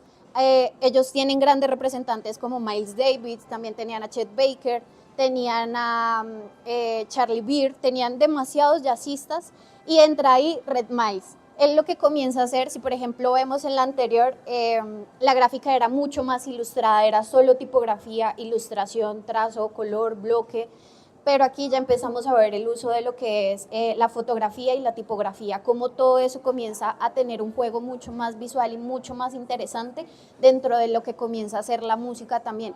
Y no sé, pero realmente a mí que me gusta demasiado el jazz, todas estas portadas comienzan a quedarme en la cabeza y de uno sin quererlo ya lo ha tenido en la mente desde hace un montón de tiempo. Y conocer las personas que están detrás de ese arte es demasiado importante y dar como un valor a todo lo que han creado. Pero llegamos también a la parte de lo que es Latinoamérica y también de lo que es la salsa. Me gustaría presentarles a Isi Salazar, más conocido como Mr. Salsa. Es el que realmente creó todo el look y lo visual que conocemos de la Fania, el logo. Por ejemplo, acá en la parte de abajo podemos ver que él fue el que creó ese mitísimo logo y las letras de lo que fue la Fania, pero también tenemos lo que fue la portada del más buscado de Willy Colón, El Malo. Tenemos también así de, ay, se me olvidó el nombre, Rey Barreto, perdón. Pero algo muy interesante de lo que tiene Easy es que su parte, aparte de como tener todo este lado gráfico interesante, es que también tenía una parte conceptual muy interesante, que por ejemplo fue en el de El Más Buscado, que le dijo a Willy Colón como marija, hagamos esta portada, hagamos que vamos a un fondo, una pared blanca, le tomo unas fotos como si usted estuviera preso y mandamos eso a impresión. ¿Qué pasó? Cuando salió, todo el mundo creía que Willy estaba preso, su mamá lo llamó y le dijo, Willy, ¿usted cómo así que está en la cárcel? ¿Qué putas, qué pasa? Entonces todo eso sale es como una conexión muchísimo más allá de la música, muchísimo más allá de lo que es escuchar, sino es empezar a contar una historia desde lo visual para llevar a la música. Y siento que eso es demasiado interesante y algo que hacía Easy, que realmente es uno de mis mayores inspiraciones, es realmente darle un valor narrativo y conceptual y de profundidad a lo que son las portadas de música, ¿sí? De igual forma, también tenemos a la grandísima Paula Scher, que trabajó con CBS Records, CBS Records, qué pena, en donde ella trabajó con un montón de artistas y uno puede verla a ella, realmente ver su trabajo es demasiado precioso, porque hay como un documental de ella en donde ella llega con una canasta y saca todos sus vinilos y dice como todas estas portadas y todos estos vinilos fueron hechos por mí, y comienza a sacar uno a uno y comienza a contar el por qué y el qué fue lo que hizo para. Y realmente fue lo que me inspiró a dedicarme a hacer portadas y a dedicarme al mundo gráfico en la música. Y es que, por ejemplo, ella la contactó Pink Floyd para hacer el disco de Boston, en donde lo que ella buscaba era, bueno, le dieron totalmente libertad creativa y ella lo que hizo fue como coger estas guitarras y volver las naves galácticas, y de cómo ellos con su música iban a conquistar los diferentes mundos. Entonces es muy interesante ver cómo a través de cada portada ella contando una narrativa diferente dentro de lo que podía encontrar dentro de eso, ¿sí? Entonces, Paula Scher también realmente se conoció por su trabajo tipográfico, y de hecho a ella la apodaron como la dueña de Nueva York tipográficamente, porque todo el mundo iba a cualquier lugar y había tipografías de Paula pegadas por todo lado, miraban al piso y habían stencil de Paula Scher y toda su tipografía en el piso. Entonces, y pues realmente es una de las pocas mujeres que se encuentra dentro de toda esta historia, que aparte de que el mundo gráfico musical es demasiado, pasa desapercibido lastimosamente, Paula es una de las referentes más grandes que hay en el medio respecto a esto. Y también algo demasiado interesante de ver es que lastimosamente muchos artistas gráficos, como no podían contar que habían hecho portadas o no aparecían en los créditos de las portadas, lo que hacían era firmar dentro de las portadas, porque era su forma de mostrar que eso era lo que habían hecho ellos, eso era su arte, eso era lo que ellos querían seguir mostrando que era suyo. A partir de ahí llegamos a Storm Sturgeon. Él realmente es un artista que se conoce mayormente por este arte de muñecas con ojos realmente grandes, y lo que hizo él fue llegar a donde Michael Jackson y decirle, Michael, acá tengo 5 dibujos suyos, realmente mírelos, qué tal le parecen, si le gustan, no le gustan, y a partir de ahí empezar a crear lo que fue la portada de Dangerous, Y gracias a esa portada de Dangerous fue que él empezó a trabajar con muchísimos más artistas, como lo fue Red Hot Chili Peppers, también lo fue Tyler, the Creator, y también creó otra portada para Michael Jackson. Realmente es muy interesante poder observar cómo uno puede encontrar oportunidades y todo lo que quiere ser dentro de la música o realmente las conexiones de una forma muy genuina y única. Entonces es interesante poder entender que las conexiones y sobre todo el crear para la música es de sentir, ¿sí? De sentir y tomar todas las oportunidades y opciones posibles para. Es así que llegamos a la parte de Colombia, ¿sí? A la parte importante y a la actualidad colombiana, y se me hace muy interesante poder observar y tener como esto demasiado presente, porque lo gráfico y sobre todo acá en Colombia no se tiene muy presente o pasa desapercibido. Cuando uno llega y conecta con una canción, pues solamente está la música, después tú sabes quién es el que hace el video y después por allá, en lo más bajo es que entra alguien a saber quién hizo la portada, ¿sí? Entra a entender cómo es el arte de la portada, o hasta para los mismos artistas es lo último que dejan.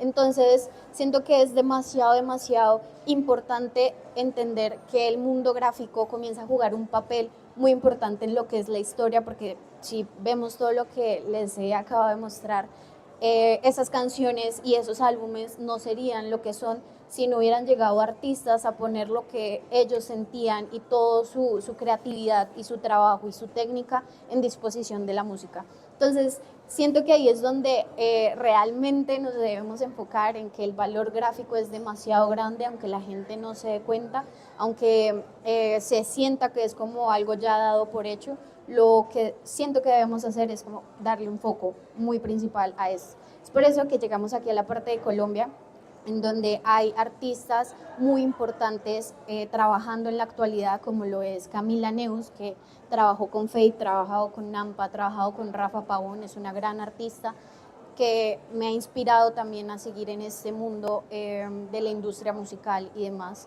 Tenemos también a Jean-Paul Legret, que Jean-Paul ha trabajado con Mike Bahía, con Gracie, tiene una productora que se llama Fury Records, y gracias a esa productora también le ha dado más oportunidades a más gráficos de poder llegar a otro nivel con su trabajo y sobre todo también en la música. Y también tenemos a Kevin, no puedo pronunciar bien su apellido, que es como Chukwetsi, algo así. Y él trabaja para New York 16. New York 16 es el sello de Tiny. Él lo que ha hecho es darle toda la identidad a lo que es el sello de Tiny. Él ha trabajado para J Balvin, para lo que es Sofía Reyes, para Becky G, para un montón de artistas que realmente son demasiado importantes ahorita, y él ha estado ahí detrás trabajando con ellos, trabajando de la mano para poder darles ese look que ahorita ya conocemos un poco más de disquera, por así decirlo, dentro de lo que es el mundo gráfico. También tenemos a Intuición Creativa. Intuición Creativa es la hermana de Faith, ella ha estado detrás de su proyecto, ella ha estado trabajando de la mano de él para crear todo este mundo. Por ejemplo, ahorita uno reconoce a Faith y piensa en el color verde, bueno, ella es la que ha estado ahí detrás para darle este carácter y toda esta fuerza de lo que es el color verde para Faith. Y también tenemos a K-Design, ella es una artista caleña, ha trabajado también con Lele Ponzi, también ahorita lo que es el movimiento caleño, que ahorita está demasiado grande, ella también ha trabajado ahí con ellos y ha estado de la mano con todo lo que es Mira Cali, La Ruta. Bueno, realmente lo que es el mundo visual gráfico con la música está demasiado fuerte ahorita, entonces se me hace súper importante poder mencionarlos y poder hacer que más gente conozca su trabajo, para que puedan llegar a ellos, para que puedan entender lo que realmente hay detrás, más allá de la música, para conectar con todo lo que venimos escuchando.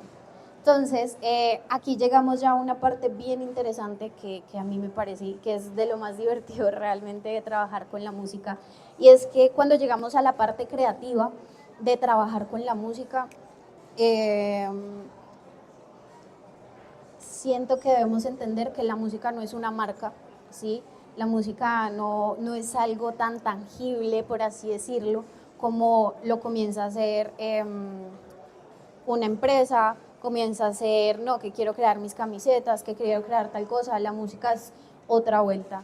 Entonces siento que encontrar los procesos correctos para trabajar en el mundo de la música o con la música es muy importante.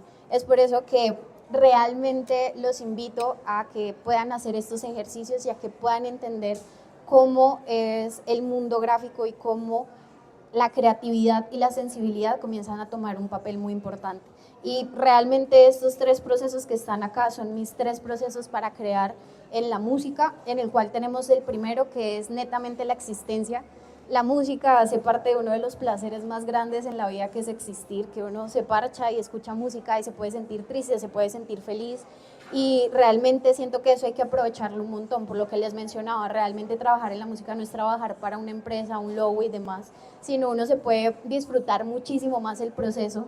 Entonces, por ejemplo, uno de mis pasos más chimbas al momento de hacer una portada es que me pongo la canción y me pongo a bailarla. Realmente esa es mi técnica, me pongo a bailarla, porque ahí es donde puedo entender desde dónde viene la canción, desde dónde viene su mensaje, desde dónde el artista quería hablar. Si yo comienzo a escuchar la canción y a mí me da como un vibe como de, uff, marica, qué tristeza, y comienzo a entender que mi cuerpo lo lee como movimientos tristes, como de que realmente me siento decaído, pues tú no vas a pensar una portada que sea hiper mega colorida, happy, porque tú dices como, bro, no, o sea, mi cuerpo está sintiendo otra cosa.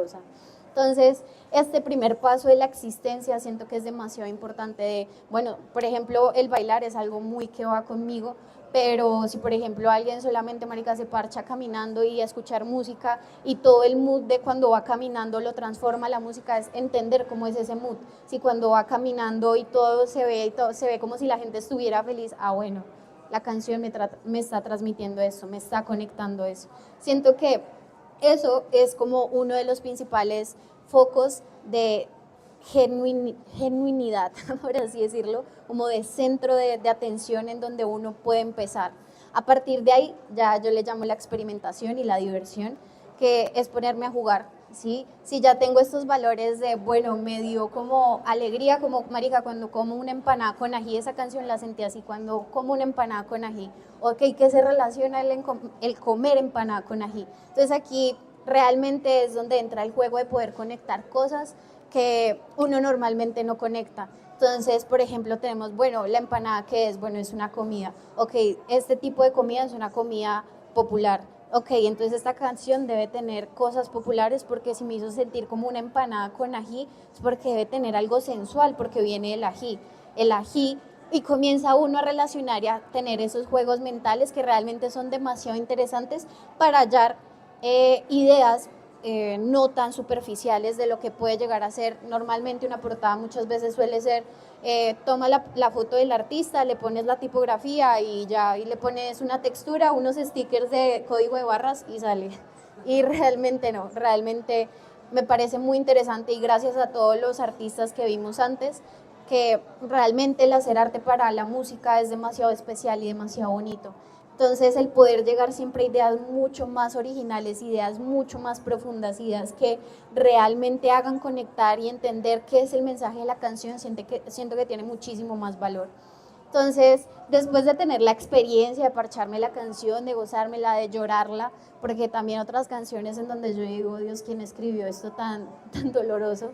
Y entender, y a partir de ahí llegar a la experimentación de conectar y conectar y conectar, y entre las más lejos estén las ideas, más lejos estén los conceptos, y aún así yo los pueda conectar, ahí comenzamos a entender que ya estamos llegando a otro nivel de lo que es la creatividad, y todo gracias a la sensibilidad. Sino siento que no podemos apartar lo que es una de la otra, porque vienen conectadas. Y realmente hay una frase muy especial de Pharrell Williams, que él decía que la creatividad son una nubecita de ideas en el universo, que realmente uno es el canal de que las coge, las baja de allá y las puede traer y transformar y traerlo al mundo real. Y siento que es así, y realmente para mí lo que es esa conexión de esa nubecita cósmica, como lo llama el man, es la sensibilidad. Y como gracias a la sensibilidad, porque realmente siempre se nos ha enseñado que ser sensibles es malo, y no, realmente ser sensibles es poder tener una conexión con lo terrenal de una forma mucho más especial y profunda, y a partir de eso no verlo como algo malo, sino como un superpoder, por así decirlo, para conectarlo con la creatividad, que es un flujo demasiado difícil de entender, es muy bonito, ¿sí? Entonces ahí es donde llegamos a la parte de la conexión, de ya poder entender que cada idea y cada cosa que comenzamos a conectar es única, y ya teniendo estas características de lo que es único y especial, como eso comienza a transformarse en algo mucho más tangible, ¿sí? Este es un ejercicio que realmente comienzo a hacer mucho con los artistas cuando no saben o no entienden de qué forma conectar las cosas, y es, no sé si ustedes lo han hecho, pero por ejemplo hay un ejercicio en el que si usted es un objeto, ¿cuál objeto sería? ¿Sí? Y dejémonos de pensar como, no, yo soy, no sé, mucha gente tiende a decir cosas como, no, yo soy una vela porque ilumino, y cosas así. Pensemos muchas más profundo sobre cómo somos, ¿sí? El entender el cómo somos, y el conocernos realmente a partir de los objetos y de lo que conocemos es mucho más sencillo de lo que imaginamos. Entonces, por ejemplo, llegaba un artista y me decía, Val, yo realmente no entiendo, porque les decía, si tú fueras un objeto o si fueras un sabor, ¿qué sabor serías? Si fueras un lugar, ¿qué lugar serías? Uno ya comienza a aterrizar todos esos valores personales que uno tiene a cosas mucho más tangibles. Entonces él me decía como, marica, yo siento que soy una empanada con ají, porque realmente yo vengo del barrio, sí, realmente, y no hay nada más del barrio que la empanada. Y él me decía, marica, pero es con ají, porque el ají le agrega sabor, le agrega picante, le agrega otra vuelta. Y la música de él es así, tú lo escuchas hablar y él habla de la pilsen, él habla de los tillos, y después te bota severo coqueteo. Entonces, todo ese tipo de cosas, aterrizarlas, entenderlas desde otro punto, es muy bonito, y todo este proceso bailado desde la experiencia misma de lo que uno puede sentir, a conectarlo con algo mucho, mucho, mucho más terrenal. Y a partir de ahí ya lo podemos conectar con cosas gráficas. Si pensamos en cómo es eso de una empanada con ají, vamos a pensar en colores rojos. Personalmente pienso en colores rojos porque pienso en ají, pero también es cómo podemos llegar a esos colores rojos desde otro punto también. A partir de ahí llega el verdadero poder de la creación, y siento que todo ahorita, por ejemplo, si vemos que hay tantas inteligencias artificiales, que hay tantas herramientas ahorita tecnológicas en donde tú puedes poner un prop así, galaxia con monos, bla, bla, bla, bla, y te va a botar un montonón de resultados. Pues realmente yo que hago eso, que hago montaje, por ejemplo, o sea, me están quitando el trabajo, por así decirlo. Y hace poco escuchaba a una chica muy dura en dirección creativa y ella decía, utilicemos eso a nuestro favor. Realmente lo que nos va a hacer único y va a hacer que nosotros valgamos, por decirlo de alguna forma, son nuestras ideas y nuestro ojo, ¿sí? Si podemos llegar mucho más profundo y mucho más, es que no quiero decir salir de la caja porque también me la pela esa frase, sino en verdad poder pensar en ideas mucho más voladas y profundas en un siguiente nivel. Alguna inteligencia artificial no lo va a poder hacer, ¿sí? Es algo realmente único de la existencia, y eso transformarlo en creatividad es algo que la inteligencia artificial, por más que la desarrolle, nunca lo va a hacer. Entonces es pensar mucho más allá de la técnica, por más que ustedes tengan un conocimiento súper amplio en Photoshop, súper wow, marica, me sé todos los trucos de After, todos los shortcuts. Al fin de cuentas es que el ojo no lo tiene cualquiera, ¿sí? Lo que uno siente no lo tiene cualquiera, y eso es lo que verdaderamente cuenta también, ¿sí? Y a partir de ahí, bueno, ya tengo todas estas ideas, ya tengo la música, ya tengo, no sé, mi portada o mis ideas ya craneadas, ¿qué puedo hacer? ¿Cómo lo puedo llevar a un siguiente nivel? Y es aquí donde encuentro la verdadera, o bueno, el verdadero poder de lo que tenemos, y es la colectividad, ¿sí? El poder encontrar en el otro la oportunidad de llegar mucho más lejos de lo que conocemos. Cuando yo estaba estudiando, recuerdo muy bien un profesor que me dijo como, el que está al lado suyo es su enemigo, ¿sí? El que está al lado suyo se debe hacerle lo que sea para que usted gane y se gane la licencia, de poder trabajar, y esa persona no, es su enemigo, es su enemigo, es su enemigo. Y eso me lo pela, la verdad. Me lo pela pensar que el de al lado es mi enemigo, porque es como, usted tiene esto, yo también tengo esto, sumémoslo, que podemos llegar mucho más lejos juntos que yo haciéndole zancadilla a usted. Entonces, siento que ahí es donde está el verdadero poder. Por ejemplo, cuando les mencionaba al inicio, con unos amigos creamos un estudio, un sello de grabación, donde llegaba todo el mundo a grabar, y donde yo no entendía qué era el mundo gráfico, pero aún así era como, venga, trabajemos y hagamos. Y eso realmente es donde está lo valioso, ¿sí? Uno siempre gráficamente piensa que está muy solo, porque es como uno y su computador. Y yo he estado en varios procesos en donde crean canciones y componen y de todo, y realmente pues ese proceso es hiper mega de gente y de la conexión, y yo decía como, ay, yo estoy acá con mi computador y ya, que como no puedo sentir eso, pero realmente no, ¿sí? Realmente lo gráfico tampoco está solo, lo gráfico se puede sumar y puede llegar mucho más lejos y podemos llegar y conectar con otras personas y darles a entender que lo que ellos hacen también es importante, porque muchas veces pasa que los gráficos no entendemos la importancia que es porque se ha subvalorado tanto, que es como hay 80 más que lo pueden hacer, ¿sí? Todo el tiempo hay muchísimo más que lo pueden hacer, incluso mejor que uno, pero el hecho de que uno reconozca que el otro también tiene valor al igual que uno y sumarlo es lo que hace realmente la diferencia, ¿sí? Entonces, en esta parte de la colectividad realmente es una invitación a la gente en general de que podamos encontrar la oportunidad en el otro. Por ejemplo, hace poquito llegó un proyecto que era como para armar el look de un festival y era como, no, yo no manejo esto, pero realmente en vez de ponerme como, bueno, voy a sacarlo y voy a hacerlo, fue como yo conozco a alguien, traje a ese alguien y fue como, hagámoslo juntos, marica, como se lo imagina, y llegó con otras ideas muchísimo más voladas y salió algo increíble que fue como, esto no lo hubiera hecho sola, ¿sí? Y es ahí donde realmente siento que está el poder de llevar todo lo que hacemos a un siguiente nivel. Y, por ejemplo, al inicio de este año me llegaron varias oportunidades de trabajar con uno de los artistas colombianos que ya les había mencionado, y ella fue la que me dijo como, trabajemos en esto, tengo esto, hagamos esto, y realmente gracias a eso pude entender todo el valor de lo que hay dentro de la colectividad. Entonces, nada, siento que el mundo gráfico en la música debería darse a conocer muchísimo más, y una de las cosas súper importantes que hay que hablar dentro de todo esto, y que realmente no lo mencioné ahí, son los créditos, ¿sí? Al gráfico nunca le dan créditos de nada, entonces uno siempre conoce a la gente que hizo el video, al director de foto, al stylist, bla, bla, pero el gráfico es como, Dios sabrá quién habrá hecho eso, todo bien, se ve bien en la plataforma, es lo que funciona.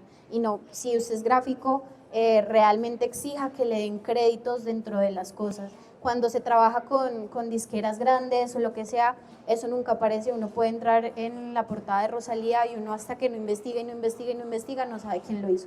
Y eso realmente se me hace muy mal hecho, de parte también de los artistas mismos, porque no se interesan en entender quién está contribuyendo a su proyecto y quién está contribuyendo a su arte.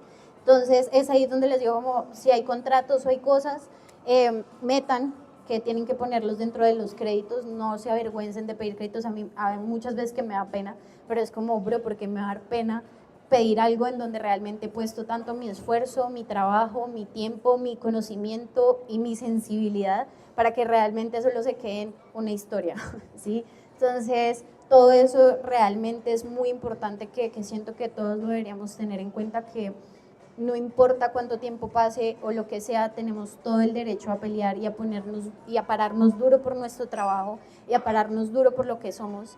Y pues nada, muchachos, pues gracias por venir a esta masterclass de lo que es el mundo gráfico en la música. Gracias. Ay, gracias. ¿Se escuchó muy mal? ¿O?